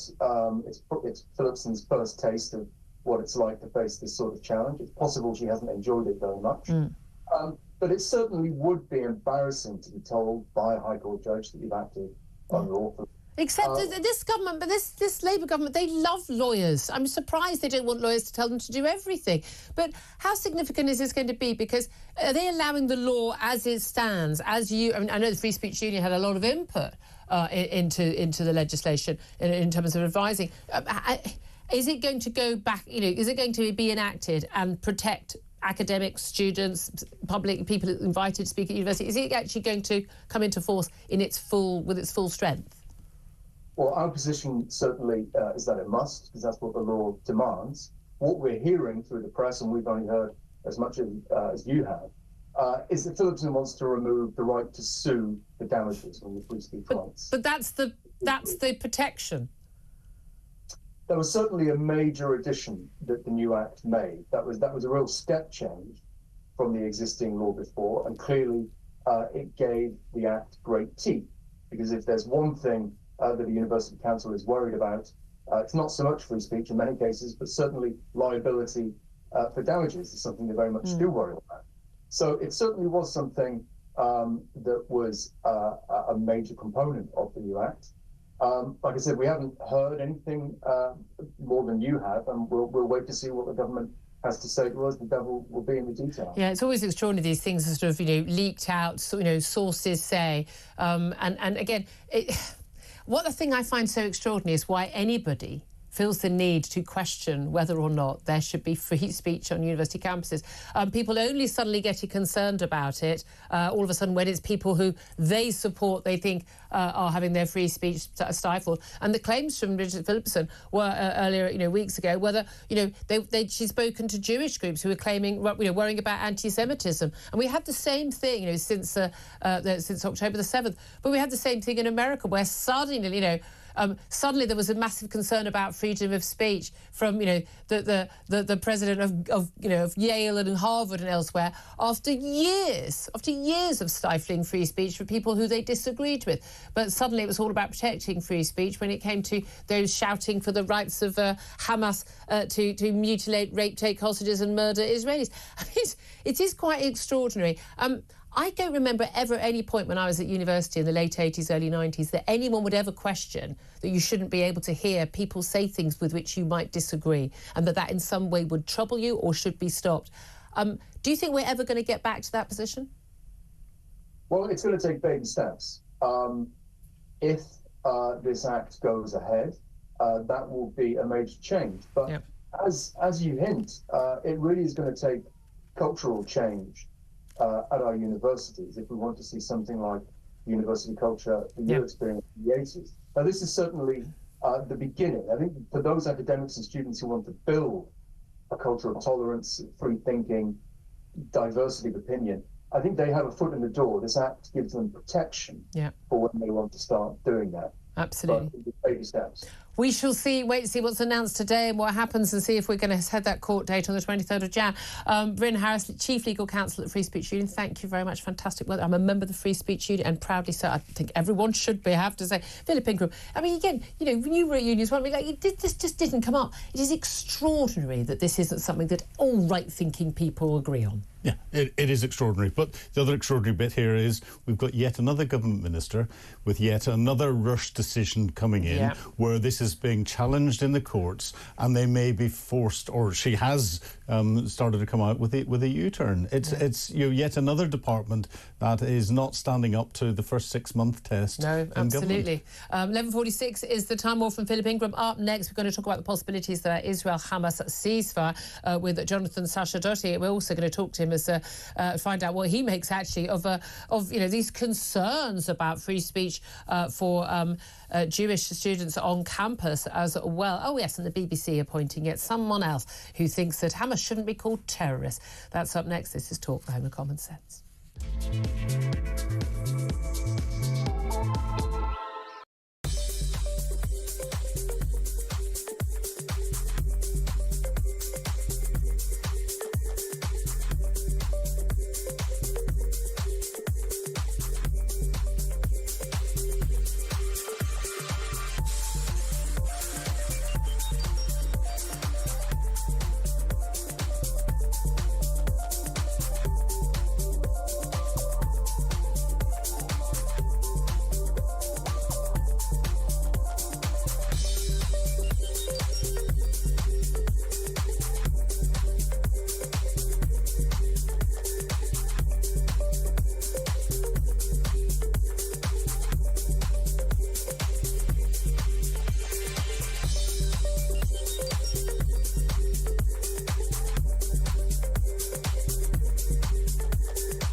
We now need, from Keir Starmer and the Labour Party and the Cabinet, on this issue of public probity, transparency, honesty, integrity, government service, shut up. Just shut up about all that stuff now.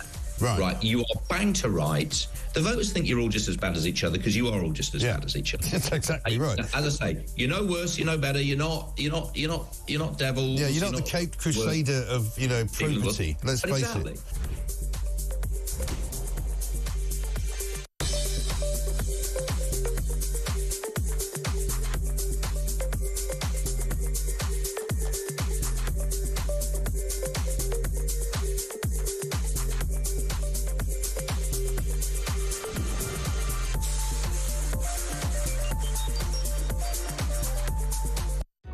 Across the UK, on DAB+, on your smart speaker, on your smart TV, and on your side.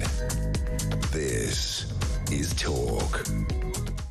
This is Talk, the Home of Common Sense with me, Julia Hartley-Brewer. Philip Ingram still with me as well. We're joined right now by Jonathan Sacerdoti. He's a writer and broadcaster, to talk about, well, the prospect that could we, within a matter of days or possibly even hours today, we could see that ceasefire and hostage release deal between Israel and Hamas.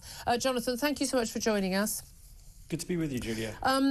I have to say, looking at the terms as we know them, and we don't know all the details, and we don't know what's finally going to be signed and sealed, if it is, between the Israeli government and the Hamas leadership. I have to say, this what looks to be the deal in terms of 3 phases and the release of some 30-odd hostages, women, children, those who are unwell, most of whom Israel believes may be alive, but not all, and then later male hostages released, only a few every few days in return for the release of 1,000+ Hamas terrorists and criminals from Israel's prison, and the withdrawal of IDF forces.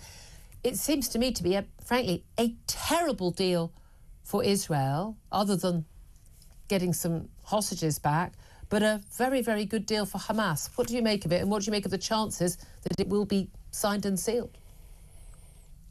The deal does look pretty terrible for Israel because it allows Hamas, the terrorist organisation, to set all these conditions, which effectively some, especially on the right in Israel, are saying amounts to a surrender. It admits that Israel can't control Hamas, can't stop them controlling the Gaza Strip, can't stop them operating, can't stop them in the future controlling that territory and the lives of the Palestinians there. But on the other hand, most of Israel is also horrified by the idea that these hostages have been held for so long, over 400 days in captivity. I think it's 466 days now. It's extraordinary. Exactly, nearer to 500. And they are, everybody wants them back. And the entire Arab strategy of hostage-taking and blackmail dates back to 1985, actually, with the Jibril deal then. And Israel at that time, in an act of extraordinary moral resolve, actually released 1,150 Palestinians and Arab prisoners, which included hardened terrorists, as it will do this time, to secure the safe return of 3 Israeli soldiers who'd been captured in the chaos of the First Lebanon War. But that tactic, as now, preyed on Israel's unparalleled reverence for human life and its ethical commitment to redeeming captives. So I think the Arab enemy of Israel in any form has learnt that Israel will always do what it can to try to get back hostages, and that's why they ask such a high price. And we've seen massive number of prisoners released in return for the release of one IDF soldier held captive by the Hamas. And one of those prisoners who released was Yahya Sinwar, who masterminded the Hamas attack on October the 7th in 2023, which is, this is the reality of posing more risk. Now, look, if I was a member of the families of any of these hostages, I mean, we're talking about, they're still babies, toddlers, young women taken as, let's face it, sex slaves. That's the awful, awful truth that those families are having to deal with, especially with the release of other female captives, finding out what happened to them. Male captives as well, sexually abused, beaten, tortured, treated as basically as slaves, often kept in civilian homes, some kept in tunnels underground for months on end. Conditions absolutely appalling. We know a number have died, some executed, some killed in the ongoing wars. If I were a member of those families, no question, I don't care what the price is to be paid, I want my family back. It was my daughter, I don't care what price, I want her back. I understand that.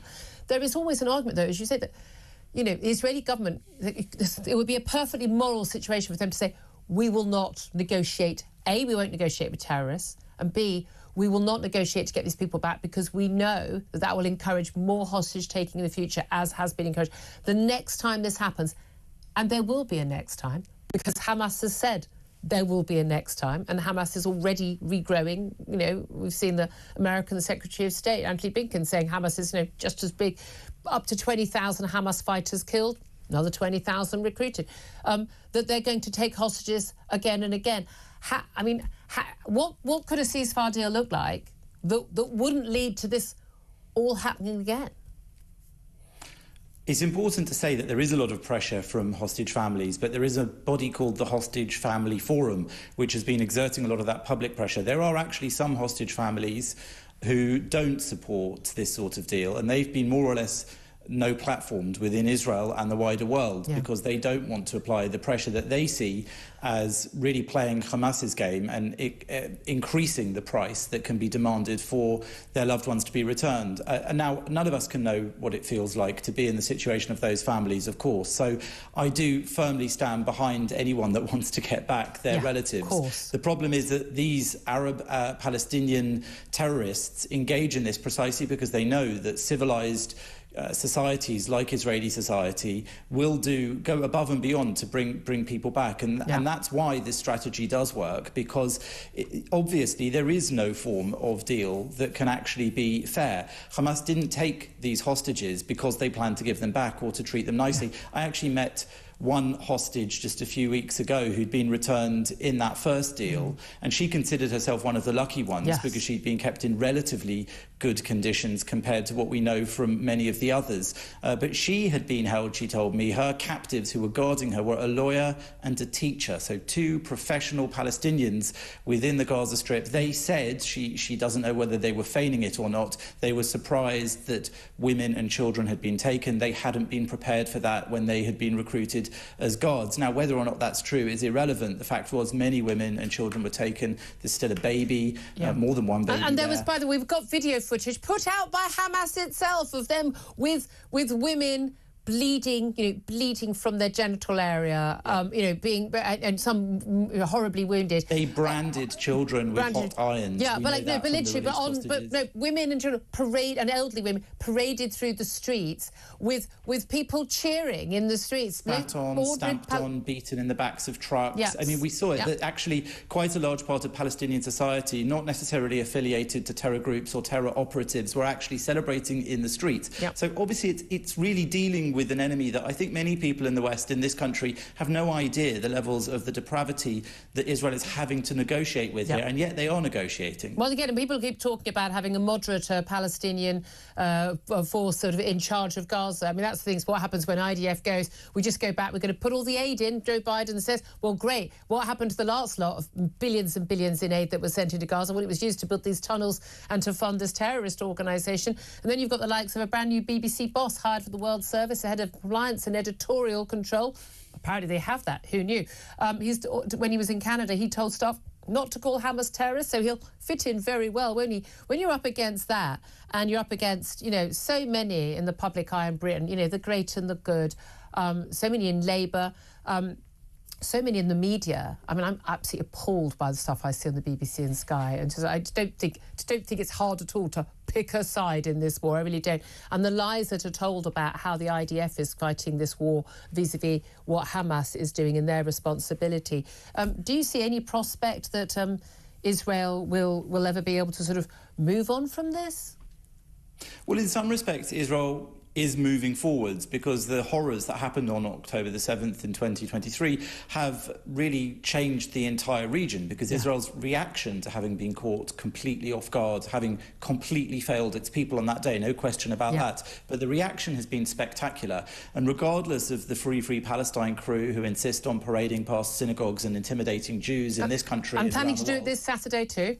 Exactly. But regardless of those people, I think there actually is quite a groundswell of support around the world for what Israel's doing, particularly in the Middle East, interestingly. So when you talk to people from the region, they're often quietly supportive of what Israel is doing in terms of wiping out Hezbollah predominantly, in terms of wiping out Hamas as best it can, in terms of trying to stop the Iranian threat. There are plenty in the Middle East who actually are very supportive of that, and around the world. Even Joe Biden and his fairly disastrous time in office has been supportive of Israel underneath all the criticism. Yeah, exactly. But kowtowing on. But again, the public messaging has been very, very mixed and unacceptably immorally. So I would say, Jonathan Sasha-Dodge, you can hear the music. Time is against her. But thank you so much for joining us. Going to get Philip Ingram's views on that. A lot more guests coming up.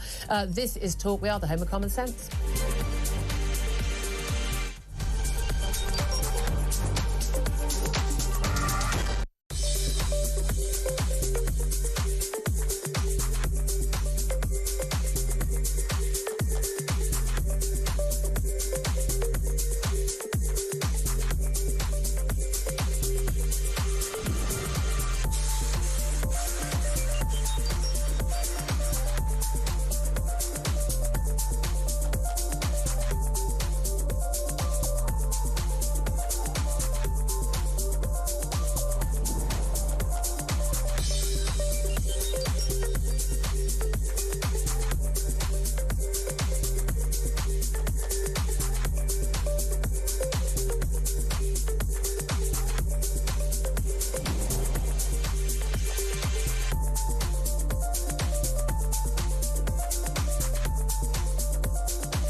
across the UK. On DAB+, on your smart speaker, on your smart TV, and on your side. This is Talk.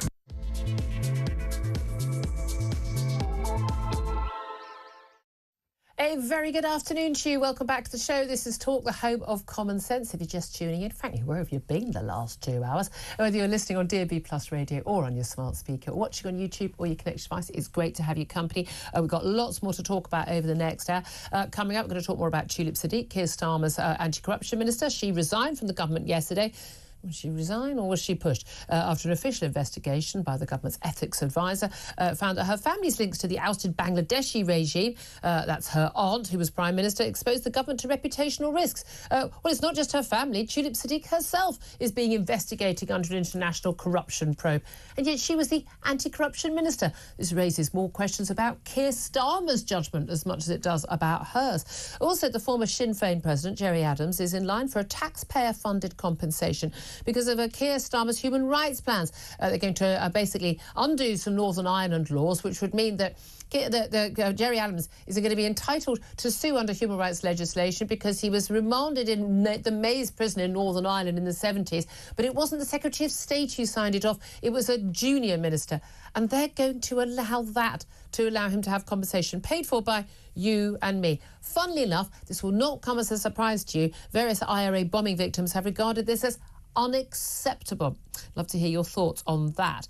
Also, thousands of drivers have been denied pothole compensation by local councils. 5 in 6 claims by motorists whose cars were damaged by holes in the road were rejected in the 3 years to March last year, often without any reason given. And of course, it's PMQs time. It's 12 o'clock-ish on a Wednesday. PMQs has just started, but as always, Peter Cardwell's watching it, so you and I don't have to, but we will get the highlights and some clips to you just a bit later. This is Talk. Welcome to the Home Common Sense. Welcome to you. Welcome also to Philip Ingram, former senior military intelligence officer who we've locked in the studio. He can't get out. That's why he's still here after a couple of hours and still joining us till 1 o'clock. Good afternoon to you, Philip. Good afternoon to you. Very, very, very cruelly, we had a very interesting conversation with Jonathan Sashadotti about the possibility of this Hamas-Israel deal, the ceasefire. And the people often talk about I've actually heard prisoner exchange or hostage exchange. No. Israel has prisoners. Yes. Hamas terrorists and criminals behind bars, and Hamas has hostages who include, women, children, and elderly, babies. Yep. Can you imagine a baby and a toddler and their mother held camp? We don't even know if they're still alive. Yeah. Some of the 33 hostages who, if this deal goes ahead, who will be in the first phase, released just in dribbles, literally every few days, a couple more. Some of these may still, 33, some of them people may not even be alive. And Israel's going to have such a reckoning with when these people, if they do get released and are alive, dear God, let's pray for that, for them and their families. When we find out just what horrors have been inflicted on them in the last 466 days, because we know there are a bunch of young women in particular who were released. There was a recent video of one of them released, looking in a terrible state. She had a dog collar on. She was treated like an animal. This view that many people, many Palestinians have of, as they're raised to believe, as they have the views, is that they're subhuman, they can be taken as sex slaves and abused and used. It is absolutely harrowing to think what these people have gone through, but getting them out alive. If you were in charge of these negotiations on behalf of the Israeli government, would you think that the deal that is currently on the table, such as we know about it, is a good deal for Israel? It's a good deal if you can get the hostages out, but it's not a good deal for destroying a terror organisation and Hamas, and it's not a good deal for Israel, and it's not a good deal for the Palestinian people, because the scourge of Hamas and Hamas's influence will continue. One of the things people keep talking about is it'll allow a more moderate Palestinian regime to come in and take over. There isn't. Well, in a way there is, and it's Fatah who rule the West Bank and provide all the ambassadors to different countries around the world. Being more moderate doesn't mean they're moderate. It doesn't mean they're moderate in any way, shape, or form. It's not a Lib Dem coalition. However, the last time Hamas and Fatah properly got together was 2007, and they had a civil war. They fought each other. Hamas were too extreme for Fatah.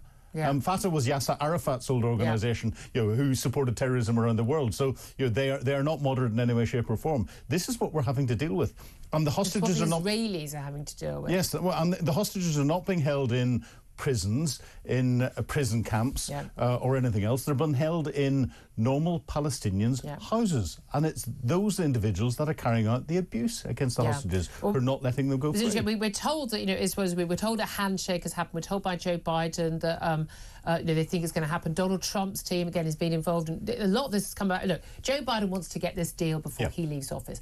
Donald Trump has said there's going to have to be a hostage deal or all hell breaks out because he is, there's no question at all, he is 100% on the side of the Israelis, as I think any American president should be. There's been far too much sort of kowtowing to the mad left pro-Palestinian side of things. So I don't want a single innocent man, woman or children to be killed in Gaza by anyone. But I'm afraid the deaths of every single person in the Gaza are entirely the responsibility of Hamas. And not the response. Again, don't order a war and then not live with the consequences. And the support that many civilians in Hamas give towards in Gaza give to Hamas, frankly, is deeply immoral. And international organisations as well. I mean, exactly, UNRWA and UN as well.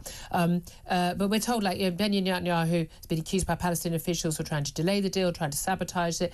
We know that so many right-wingers in his government don't want there to be a deal. Again, this is a shockingly bad deal for Israel, a very good deal for Hamas. Hamas are just going to regroup and do the same thing again. They said the day after the Hamas massacre they want to do it again.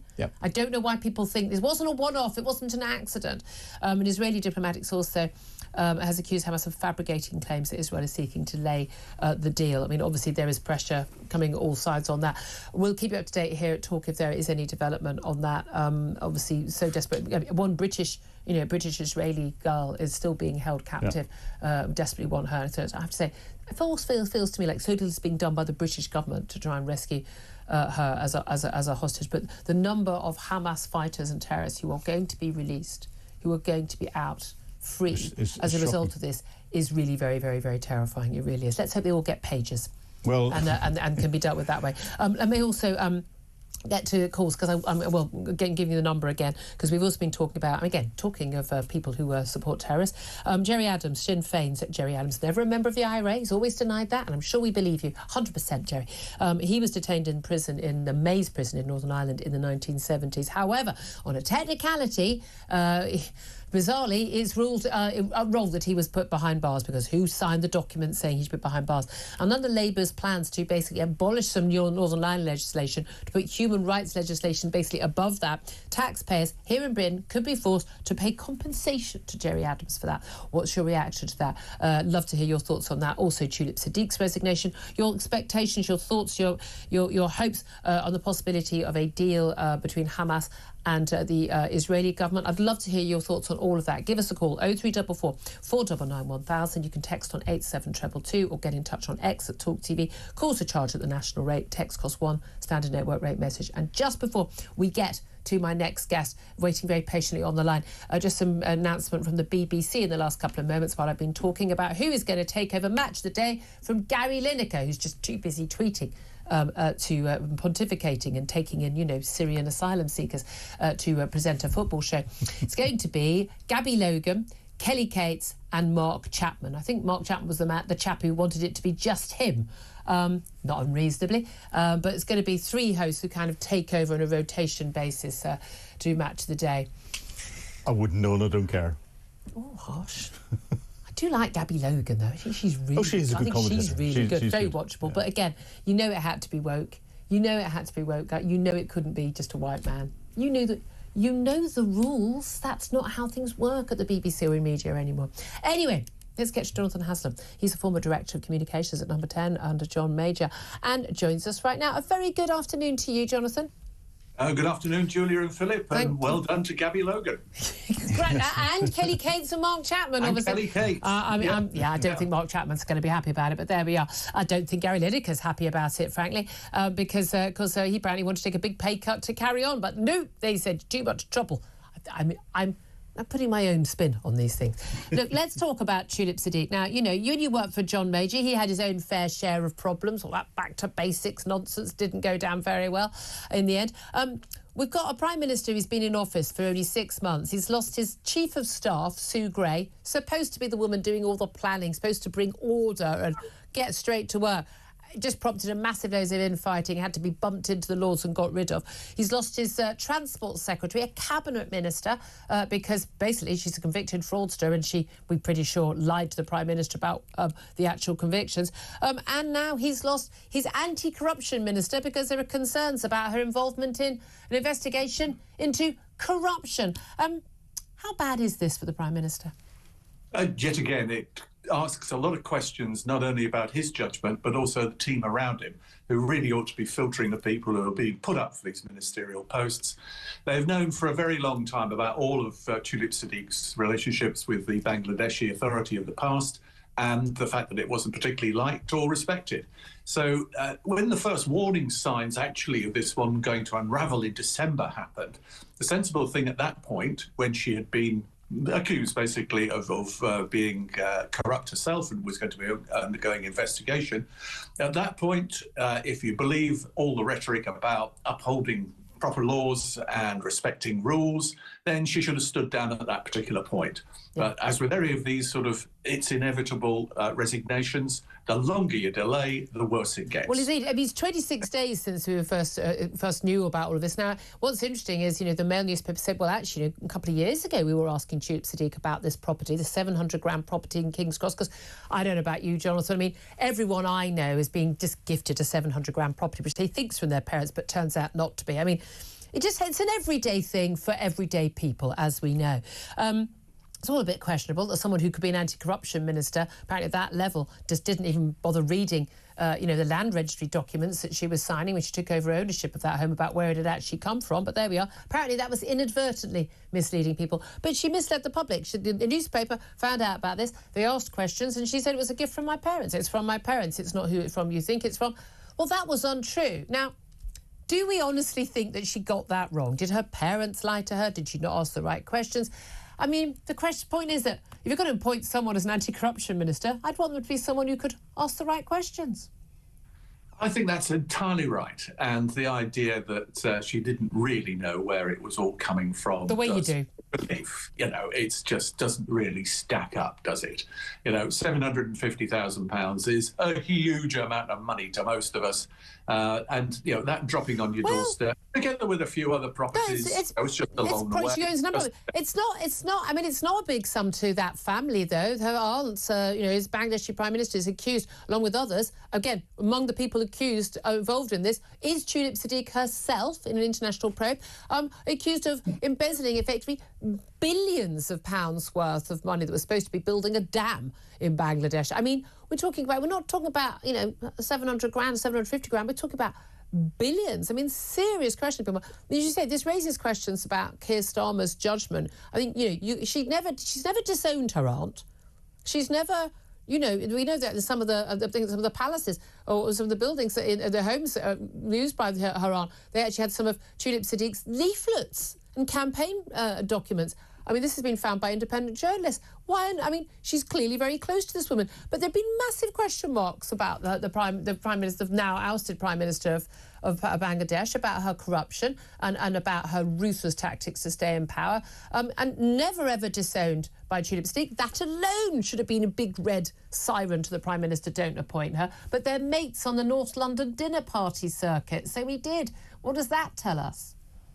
I'm not sure exactly what that tells us, other than the fact that there has been a complete failure here of the system to work to weed out people who might have a problem. Yeah. And for failure to ask all of the right questions, as you rightly say, because, the security services and others do take a bit of a look at potential appointees and say, actually just tap your nose and think, is this entirely right? Yeah. Aside from what the Whip's office should be doing as well. So it is a failure. It's unfortunate. They'll be able to move on. And actually, I think they've probably got, as one of the more sensible person in place in Torsten Bell, who seems like a bit of a grown-up and is properly educated. So I think that he would be certainly somebody to look at. They might repair a bit of damage there. He knows his figures, there's no doubt. It's all about that. I've been following him, and he's been running the Resolution Foundation, a left-wing sort of economic think tank. But, I mean, they know that he knows his numbers. At least we can trust him on that. I mean, we may have different aims. Let me ask you about Gerry Adams. I mean, we've just been talking about it, so you know the background, but Gerry Adams could be in line for compensation funded by taxpayers because of his imprisonment,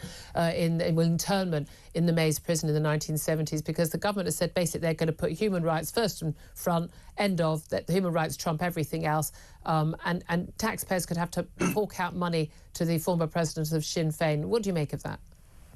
Well, like all things in Northern Ireland, it's immensely complicated. True. We haven't yet signed a cheque to Gerry Adams, and I hope that we won't do, because that would be entirely wrong for so many reasons, for so many people who suffered at the hands of the IRA in the past.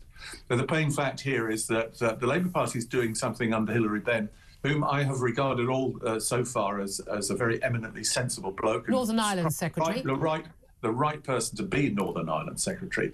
What surprises me about this is that, well, the nub of the Gerry Adams case is something equally complicated. The Carl Toner principle that ministers, secretaries of state could delegate authority to junior ministers to carry out various things, entirely sensible. Otherwise, the machine clogs up, and a court decides that this is inappropriate. Yeah. Now, the problem that we have here is that the Labour Party, which supported going against that judgment, has looked at the Legacy Act and said, actually, everybody in the Northern Ireland hates it. It's not doing what it should do. It probably was rushed legislation, and said they will change it. So far, so good. I'm fine with that. What I'm not fine with is a situation, particularly in Northern Ireland, when you don't say precisely what you're going to replace it with, so people can then make a judgment. And I'm surprised Hilary Benn's got himself in a position where he said, we are going to rescind this legislation, we're going to take it away. I can't tell you everything that will replace it because we need to consult. And that's the problem that they've got. And it's a bad one for Northern Ireland, which needs stability more than any other part of the country, perhaps. Absolutely. Can I just ask you about what's just been happening at PMQs? We're going to be playing some clips, and my co-presenter here at Talk, Peter Cardwell, is going to be talking through as well. But just in terms of some of the questions that are about what's been going on with the country, particularly Rachel Reeves, Tulip Siddiq, that Kemi Badenoch, the Tory leader, has been asking the Prime Minister. Kemi Badenoch says at the budget, Labour congratulated themselves for having the first female chancellor. My God, they've gone on about that. Rachel Reeves, instead of ensuring the country had someone actually qualified to do the job. Now, Keir Starmer has said that Rachel Reeves will be chancellor, in his words, for many, many years to come, that his government would only hold one budget per year. Given the difficulties the government is facing on the economy, with this, 10 to 12 billion pounds more a year it costs in servicing our debt and paying the interest on the debt, not paying any debt off, losing that so-called fiscal headroom the Chancellor thought she might have for dealing with any other extraneous costs, I don't know, like giving the Chagos Islands to the Mauritians may be included in that. Given that we've got, the CBI, we've got British Retail Association, you name it, everybody, Retailers Consortium, everybody is saying we are facing a downturn, we're not seeing any growth. Inflation's gone down a tiny bit, yes, a tiny scintilla of good news, but we have still got inflation above the Bank of England's target. We've still got, expectation of job losses. People don't feel confident. Do you think that Keir Starmer is right in saying that Rachel Reeves will be Chancellor for many, many years to come? Or do you think he's going to be just as ruthless with her as he's been with Sue Gray, Louise Haigh and Tulip Siddiq in the end, and eventually she'll be out in her ear? Well, first of all, please don't get me started on the Chagos Islands. I will go on for all of your programme. Secondly, he had no choice but to say that she was going to stay there for the whole of the endurance. You just can't say anything else, can you?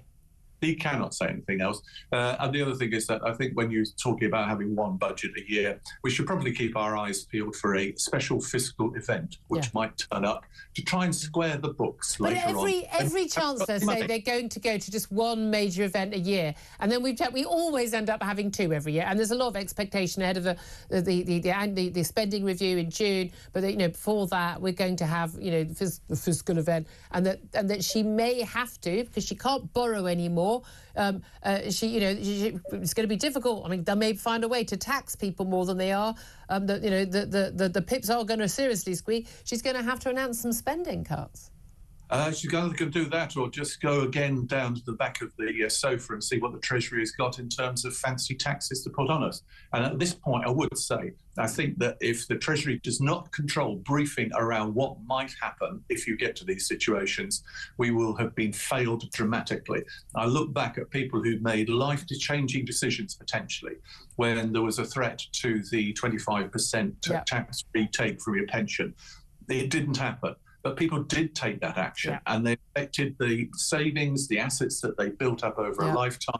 and that's entirely wrong. It should not happen. You and I come from an era, do we not, Jonathan, when fighting about anything that went out in the budget, anyone leaking or anything on that, instant sacking, ministers resigning was never allowed. Now it's routine, even though it has a massive impact on what individuals do. I'm probably all tight on time, but I'm gonna give you your moment because I know you want to talk about Chagos Islands. It does look like they're going to try and rush this deal through. Now there's some talk of Donald Trump getting a final veto. I mean, he'll certainly want one, but paying 90 million quid a year, 9 billion in total to Mauritius to give them an island they've never had control of that's thousands of miles away.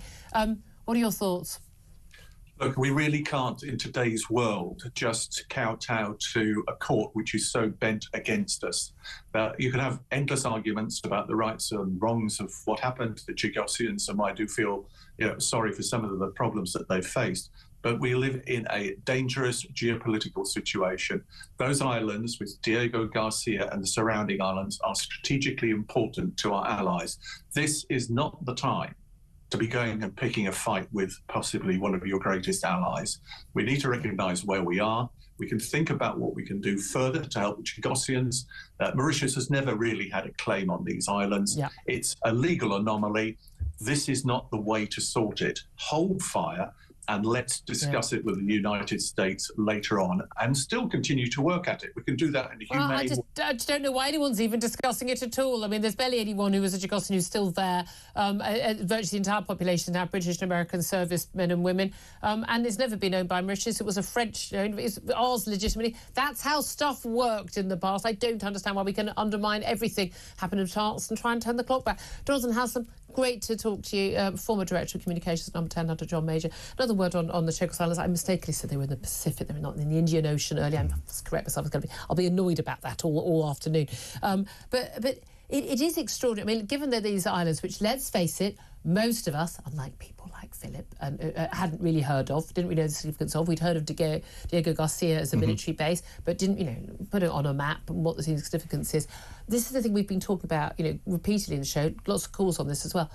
No one can work out why is this even on the to-do list for the first 4 million things that need to be done when Labour came into power. Why have they put this on the to-do list? Well, we just don't know. And Jonathan quite clearly said he doesn't know, and there's no logic to it coming in at this stage, and there's no logic to the political capital and political time they're putting behind it. So there has to be something else that's driving it, and that has to be something else that people will start to bring the conspiracy theories out about, because we just don't know. There's no other explanation. No other explanation. 12:24 is the time. We're going to take a break. We're going to get some of your messages, some more of your calls on all the different topics we're talking about. And we're going to be talking about PMQs. A lot of those issues, by the way, Jerry Adams and Tulip Siddiq and the economy, Rachel Reeves, all coming up in PMQs. Peter Carper will be here. He's been watching it, so we don't have to.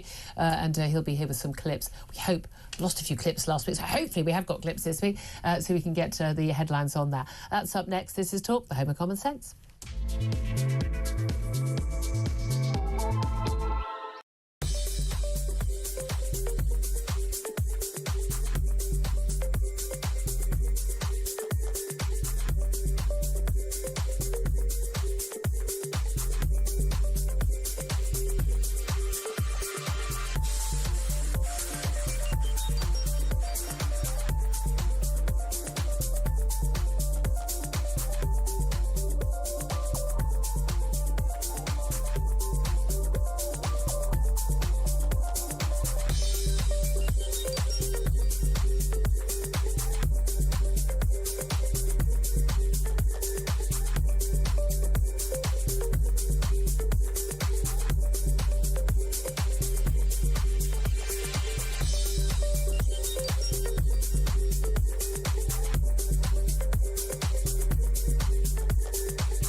She's taxed businesses to almost to destruction. She's talked down the economy, and it's no surprise, therefore, and this was the point I was making to her yesterday, that we've seen these huge increases in bond yields. Now, some of that, of course, is due to global circumstances, but a lot of it isn't. We are an outlier, and we are suffering higher interest rates in this country on our borrowing, higher servicing costs on our national debt as a consequence of this crisis made in Downing Street.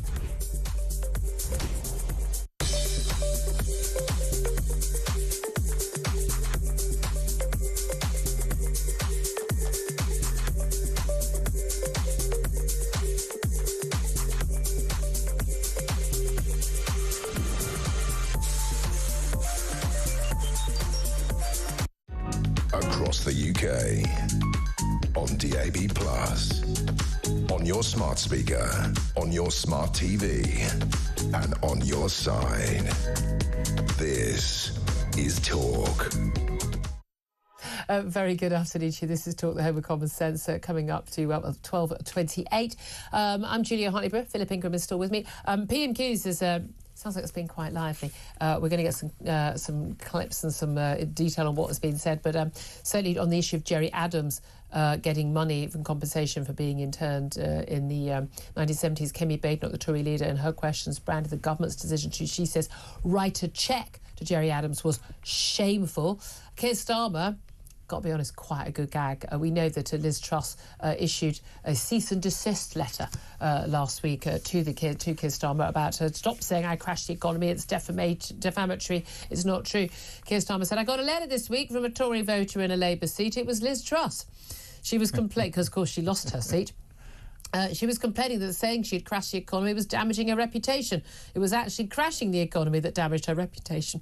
Tell you what, though, they're on pretty shaky ground, Labour, given the state of the economy right now. Are they not, Philip? Well, very much so. Inflation's come down from 2.6% to 2.5%, but it's still above the 2.2% that the Tories handed to them. And growth isn't there, and they're relying on growth getting above 2.5% to meet all the Labour plans. The growth thing's going to be sorted. There's no growth. Cabinet ministers are going to be meeting with regulators on Thursday, and they're going to get ideas about how to boost growth, because everyone knows it's regulators that boost growth, not people who run and start businesses. Everything about business. They're so good at making profits themselves. Literally mad, these people. They really, really are. Anyway, let's get back to your calls. 0344 499 1000 is the number to call. Let's go to Stephen. He's in Burnley. Hello, Stephen. Hello. Hello. What do you want to say? It's about the Travis guy. I think it was called Travis. When you were saying that. Yes, can I just say, people who've just tuned in, we had a caller, Travis, earlier. His family were involved with, also involved with the original IRA, and was talking about basically. Well, no, his family were victims of a loyalist attack at Loughlin Island, which was atrocious. Atrocious, yes. But he said his grandfather had been involved in it. His grandfather was part of the original IRA, which has nothing to do with provisional IRA. Yeah, so basically just being very critical of both sides, etc. Sorry, just for the background there. Stephen, what do you want to say? Well, it's the fact that he wanted to give, he wants to give Gerry Adams this compensation. It's a joke. Yeah, so does Keir Starmer and Hilary Benn. Sorry? So does Keir Starmer and Hilary Benn, the Northern Ireland Secretary. Well, they're all Marxists, aren't they? The IRA were Marxists. That's it. I think people forget just how close the links were in the past from the left wing of the Labour Party with not just with the IRA. Yes, precisely. Like I said, they're all Marxists, even in those days. Merlin Rees was the Secretary of State. He sort of stood out slightly more, but they're all on the side of the IRA. We were there to minimise violence, that's it. Yeah. There was wrongdoing in Northern Ireland by individual officers, I think some of the policies sometimes, but at the end of the day, if there wasn't a bombing and kneecapping campaign by the IRA, that wouldn't have been necessary. There was always the ballot box option, and they chose not to use it. Initially, yes. Yeah, absolutely. And he was in the IRA. I don't care what anybody says. It was provisional IRA. We all knew it. OK, I've just had to say, for legal reasons, Gerry Adams always denied that he was a member of the IRA. Just put that in, of course, and we absolutely always believe everything Gerry Adams says. Stephen in Burnley, I have to leave it there. Thank you for that. Let's go to John. He's in Dorset. Hello, John. What do you want to say? Well, basically, when I spoke to your producer, I said I couldn't find words to describe the vileness of the current government. They used to rail at the Tories for their corruption and sleaze. And to sum it up, I know if you're familiar, we have slurry lagoons in the countryside. And I told your producer, if they put me in a slurry lagoon and left me there for 10 years, I would still come out smelling sweeter than this bunch. I have to say, I mean, the free gear here, all is met, everyone accepting free stuff. And again, like, totally against the ethics. The foolishness of appointing Tulip Siddiq, given her refusal to repudiate her aunt, and now she's named in a corruption probe in Bangladesh, which she's had the backing for the Prime Minister for 26 days. Well, 25 days, and then suddenly she's falling on her sword. But they have a tariff, don't they? Rupa Huq was openly racist about Kwasi Kwarteng. Yes. She was suspended for 5 months, which seems to be the going rate. Yeah. And I suspect it will only be a question of time unless Tulip Siddiq gets buried, because she's so far up to her neck in this. Well, I mean, again, she hasn't actually been accused. Well, she hasn't actually, been found charged or found guilty of any crime. She's one of the 12 people being investigated. We have to go through due process. Of course, I understand. But her aunt was such a saintly woman. I could imagine an arrest warrant being put out for her. Would she come for asylum in this country? It's an interesting question. Don't. I mean, again, I love the fact that we'd arrest Benjamin Netanyahu. But would we arrest the Bangladeshi PM? Who knows? Yeah. Appreciate your call, John. I think we've stayed on the right side of the law there. Just got to be careful. John, thank you very much indeed for that. Coming up next, we're going to take a quick break, and then we are going to be talking to talk presenter and political commentator Peter Caldwell about what has been going in what looks like a fairly lively PMQs. This is Talk, Home and Common Sense.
Across the UK, on DAB+, on your smart speaker, on your smart TV, and on your side.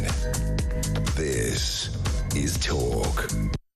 Well, a very good afternoon to you. This is Talk, the Home of Common Sense, with me, Julia Hartley-Brewer. 12:36 is the time. Philip Ingram is still with me as well. Let me just get to more of your messages that have come in about Jerry Adams. I mean, this has really got people's goats, this really has. And basically the idea he can get taxpayers funded compensation for his prison detention in the 1970s because of Labour changing the law, basically putting human rights above everything else. And this stupid technicality that the Supreme Court ruled on in 2020, that because I wasn't, I mean, you have to say that, because I wasn't the Secretary of State for Northern Ireland who signed the document, putting it's someone else, and they question whether that was allowed. I mean, really? It's just absurd. I mean, that's the sort of state we're in. But of course, you know, Labour love these human rights laws and will always put that above any any actual sort of just the right thing to do. Leon's got in touch and says, bit rich, isn't it, that like we might have to compensate someone like Adams. It's like rewarding a naughty school kid with sweets. Where's the justice for the victims? Peter says, I don't suppose the taxpayer will get any say in this, as per usual. And Timothy says, this really is the cherry on top of the cake. Just shows how anti-British this government really is. Giving away overseas territory, failing to defend our country properly, and now compensating individuals like Adams. Charlotte says, I'm lost for words. My head is in my hands with this government. Jackie says, how about he pays compensation for all the damage his organisation caused? Yeah, I'd love to have some compensation from Sinn Féin, who, of course, you know, let's face it, the political wing of the IRA. Daniel says, as a Brit who grew up during the Troubles, I'm disgusted. Ruth says, Adams and all Sinn Féin members, plus IRA ones, should be paying compensation to the families of those who they killed. A lot of people making that point. Thank you very much for all those messages. Now, in a few moments, we are going to be talking to Peter Cardwell. He's going to give us some clips of what's been going on in PMQs. It's been going on quite a long time, so we're going to talk to him when it's finally now over. But before that, let's talk about potholes.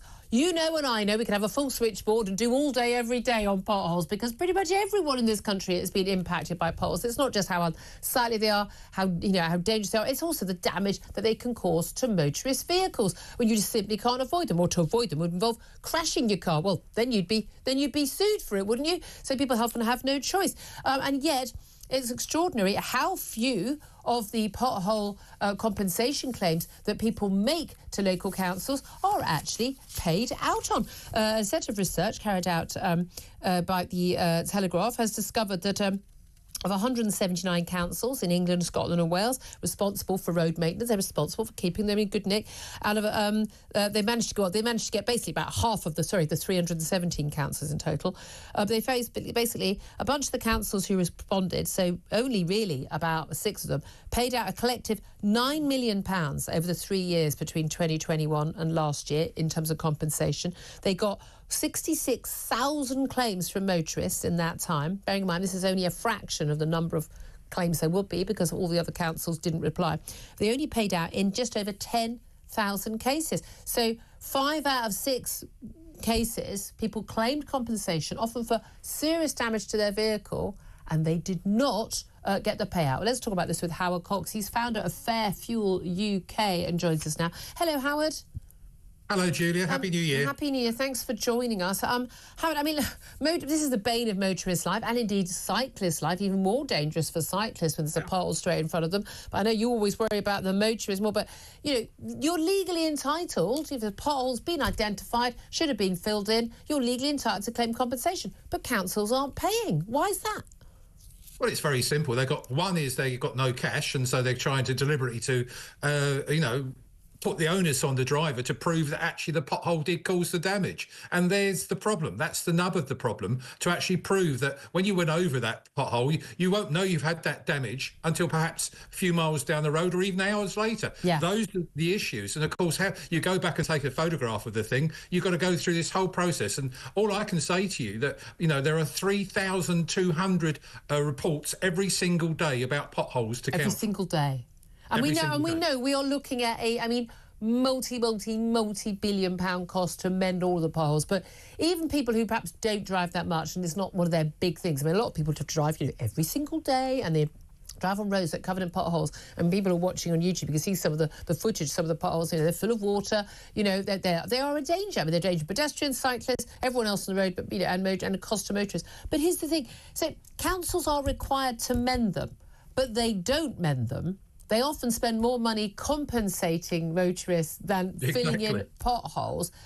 What is the solution? I mean, are we just waiting for every single road to just be a complete pothole and then it'll just be levelled out? Because are we just a third world country? But I've been to places like Cambodia where literally it takes you, 2 hours to go a couple of miles because the potholes are literally like craters. Is that what we're heading for?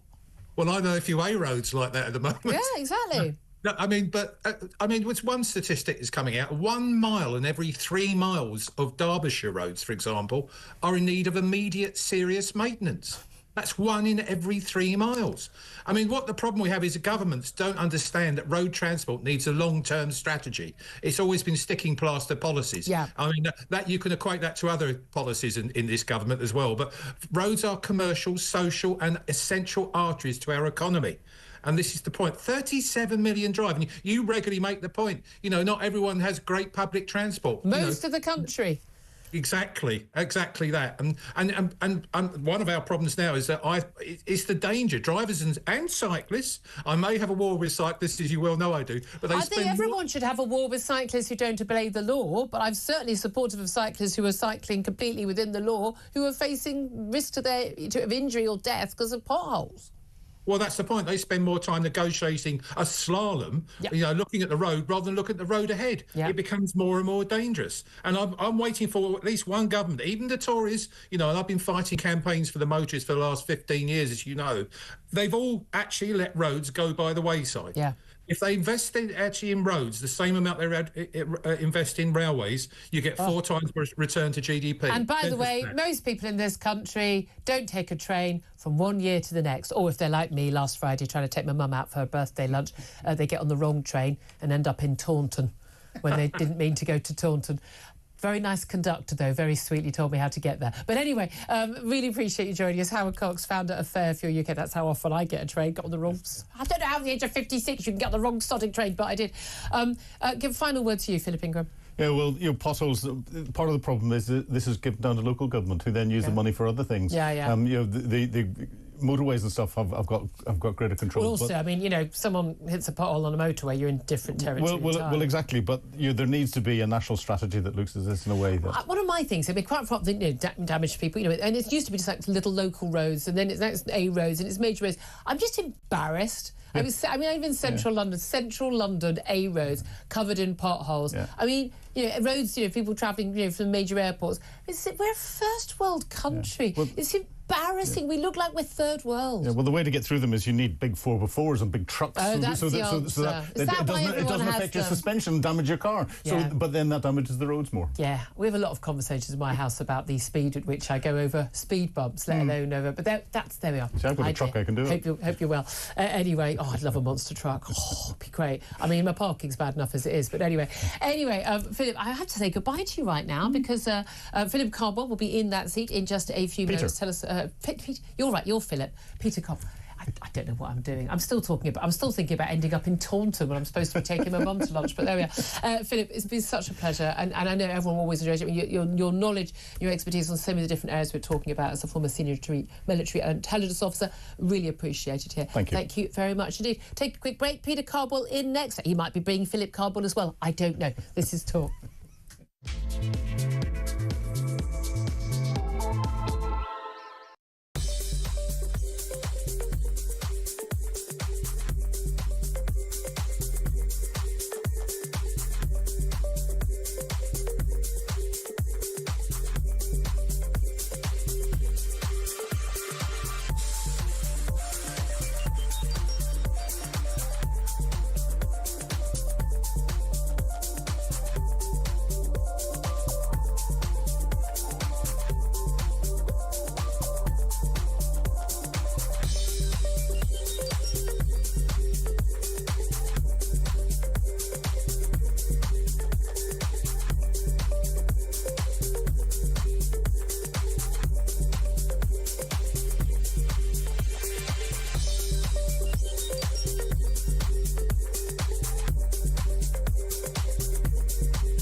A lot of us grew up watching Prince William, navigate life without his mother. And I think that that was one of the reasons we were so heavily invested and worried. And we didn't want him to have to be worried about his children not having their mother. So this is incredible news. I thought that the family handled it with such grace over the last year. It's not just the fact that she's young, it's the fact that she's got 3 adorable children that you can tell are absolutely in love with her.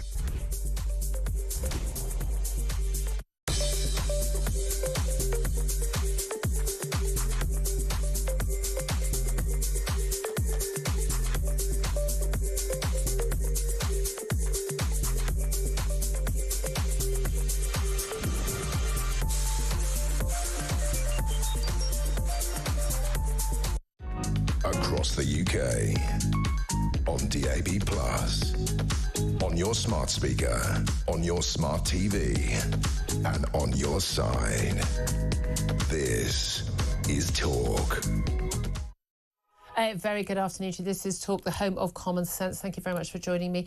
Just some breaking news, very sad news. Linda Nolan, TV personality, pop star, of course, with the Nolan sisters. And if you're a certain age, you'll remember how huge they were.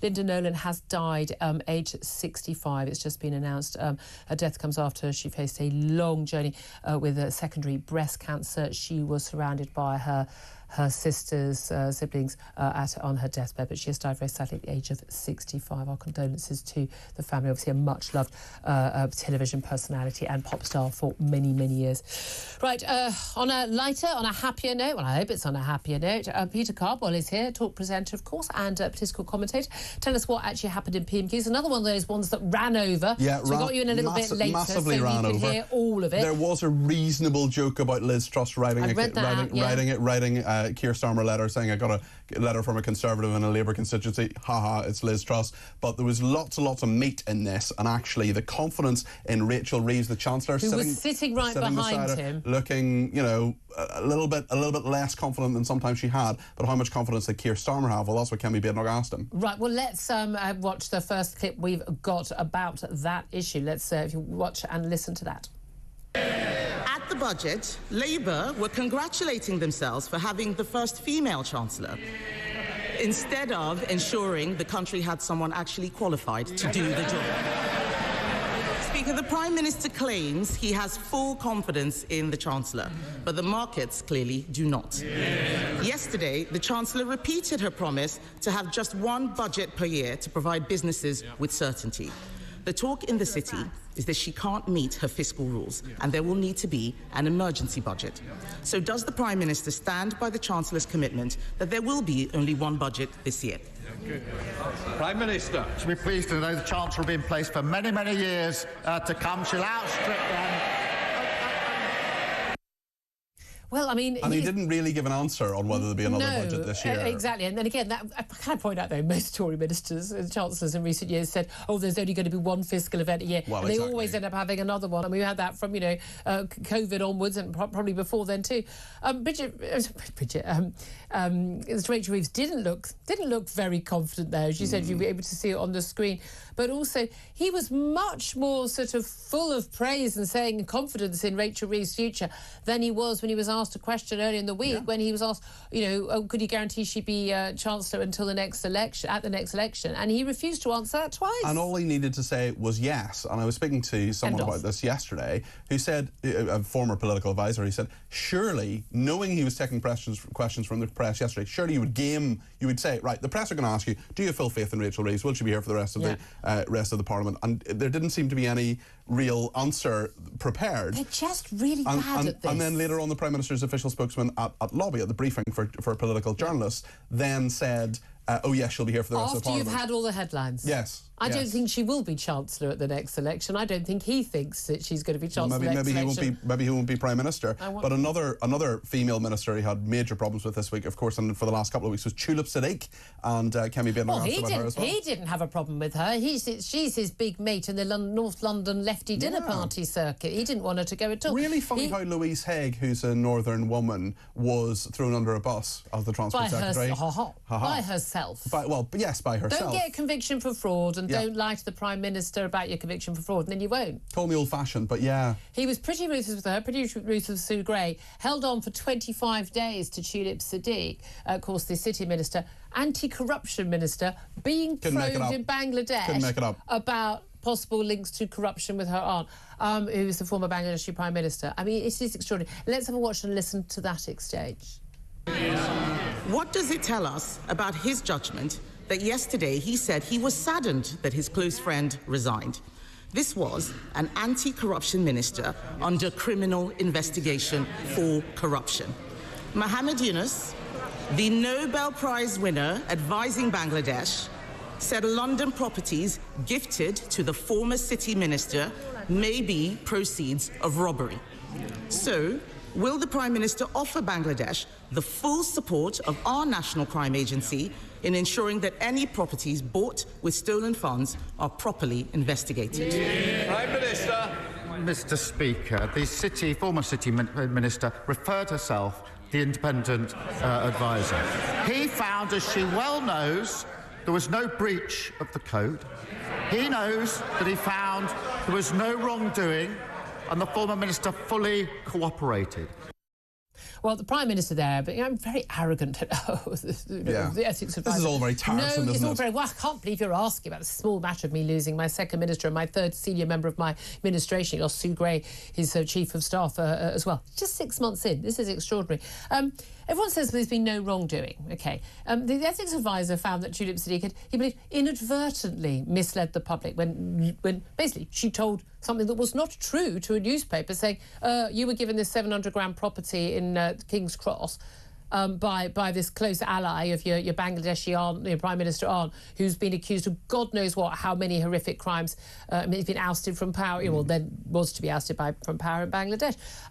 Just wanted to ask, because it's not a question, I've asked our audience. On the many occasions when you've been gifted a £700,000 home... Who amongst us can honestly say? They've not been given a 700 grand. It happens all the time to everyone, obviously. I too. Exactly. Yeah, exactly. Yeah. Did you know who they were from? No, I mean, the Bangladeshi regime, by all means, can buy me a dodgy property if they want to. I'm absolutely up for that too, by the way. They haven't so far. But yes, it is this sort of, it's all a bit tiresome, she's done nothing wrong. Also, the question, again, not answered, the question from Kemi Bednock saying, will the National Crime Agency help with this? Because there's a major corruption probe into the regime, the administration of Tulip Siddiq's aunt. There are clearly properties here that are linked in some way. Would the National Crime Agency actually help? And Keir Starmer didn't answer that bit. No. Well, to be fair, no Prime Minister's ever answered a question properly at PMQs. Or leaders of the opposition, for that matter. Exactly. It rather throws people when they do. Like, what happened? Someone answered a question. What do we do now? It's all a bit confusing, isn't it?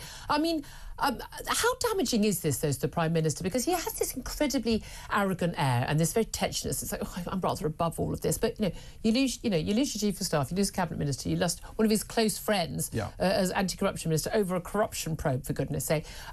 It's not. People are questioning whether or not he can keep his Chancellor 6 months in. It's not good. The economy's in the doldrums. This is and look at the polls as well, Julia. Look at the polls as well, Julia, where you have Reform UK that are within 1 point, the margin of error in a major poll by YouGov. There are serious questions for Keir Starmer. He's lost a lot of the momentum, if he had it in the first place, from 6 months ago. But actually, there was another row about Jerry Adams getting compensation. I know you've been covering it quite a lot on this programme as well, where he did actually give something of a definitive answer. OK, well, let's have a watch and listen to that clip. Now, it turns out his government may write a cheque to compensate Jerry Adams. Can the country afford 4 more years of his terrible judgments? That act was unfit because, well, not least because it gave immunity to hundreds of terrorists and wasn't supported by victims in Northern Ireland, nor, I believe, by any of the political parties in Northern Ireland. The court found it unlawful. We will put in place this is a serious point, we will put in place a better framework. We're working on a draft remedial order and replacement legislation, and we will look at every conceivable way to prevent these types of cases claiming damages, and it's important I say that on the record. Well, that's quite interesting, Peter, actually, if you're watching on that clip, you'll see Hilary Benn, the Northern Ireland Secretary, nodding away to that. He'll be the person overseeing this. But basically, they're going to change the law. They're putting human rights first, as Hilary Benn has said. but they're going to try and stop anyone claiming... I don't know how they do that. No, exactly. I don't know how they do that. And actually, it was Northern Ireland questions just before Prime Minister's questions, as you correctly indicate there, and Hilary Benn said it's important we show there's an unequivocal commitment to human rights law. Well, what about victims? What about the fact that victims, you know, in Northern Ireland and here in GB as well, will say, hold on a second. What about us? What about us? And especially, I mean, and I can understand why, you know, to move on, at some point, everyone's got to move on. You can't, you know, truth and reconciliation, you it's know, a tough process. And no one's ever happy. But not continuing to prosecute people and people being let out of prison who'd committed heinous murders of, you know, children even. You know, it's very, very hard for people to cope with the idea that someone like Gerry Adams could claim compensation. This is the last bit of the peace process, and the reason, and there's a reason why it isn't solved yet. But the key point we all have to remember is that Gerry Adams was never in the IRA. Yeah, absolutely, 100%. If he says it, listen, Gerry Adams said, must be true. He's never lied. Must be true. Did you ever get any voiceover? You're too young to get voiceover work being Gerry Adams. What was so funny is that when the government banned us hearing Gerry Adams, and then they had an actor who did Gerry Adams' voice, and then when Gerry Adams was at various court cases, Gerry Adams was allowed to speak, and everyone went, oh, the actor was much better. Well, you know, the actor often was Stephen Ray, who then ended up married to the former IRA bomber Dolores Price. Well, there you are then. Learn things, new things every single day. Peter Connell, thank you very much. We've been joined in the studio by Ian Collins. Yeah. Obviously, he's presenting his show in just a few moments. So what do you make of Well, that's just answered a question for me, why I got rejected by the Dublin voiceover agency. They wouldn't return my calls, I couldn't get a gig, They wanted nothing to do with me. They auditioned you saying the reality of the situation. The reality, that's exactly what it was. I mean, we're making light, because it was almost comedic. It was bizarre. This is still very, very real. Yeah. For a lot of people. For an awful lot of people. 100%. I mean, so many people, 100%. Lost out during that. Yeah. What are you going to be talking about today, my We're going to delve into, do you remember the Higher Education Freedom of Speech Act? I said which was kind of kicked into the long grass, and then Labour are saying, because who cares about freedom of speech on universities? Who cares about freedom of speech? Labour, we're, against what they would really like to do, saying, we're going to bring it back, we're going to change little bits and pieces of it, however. But it's not just that, it's the whole wider issue, cancel culture. Yeah. Where is the line on freedom of speech?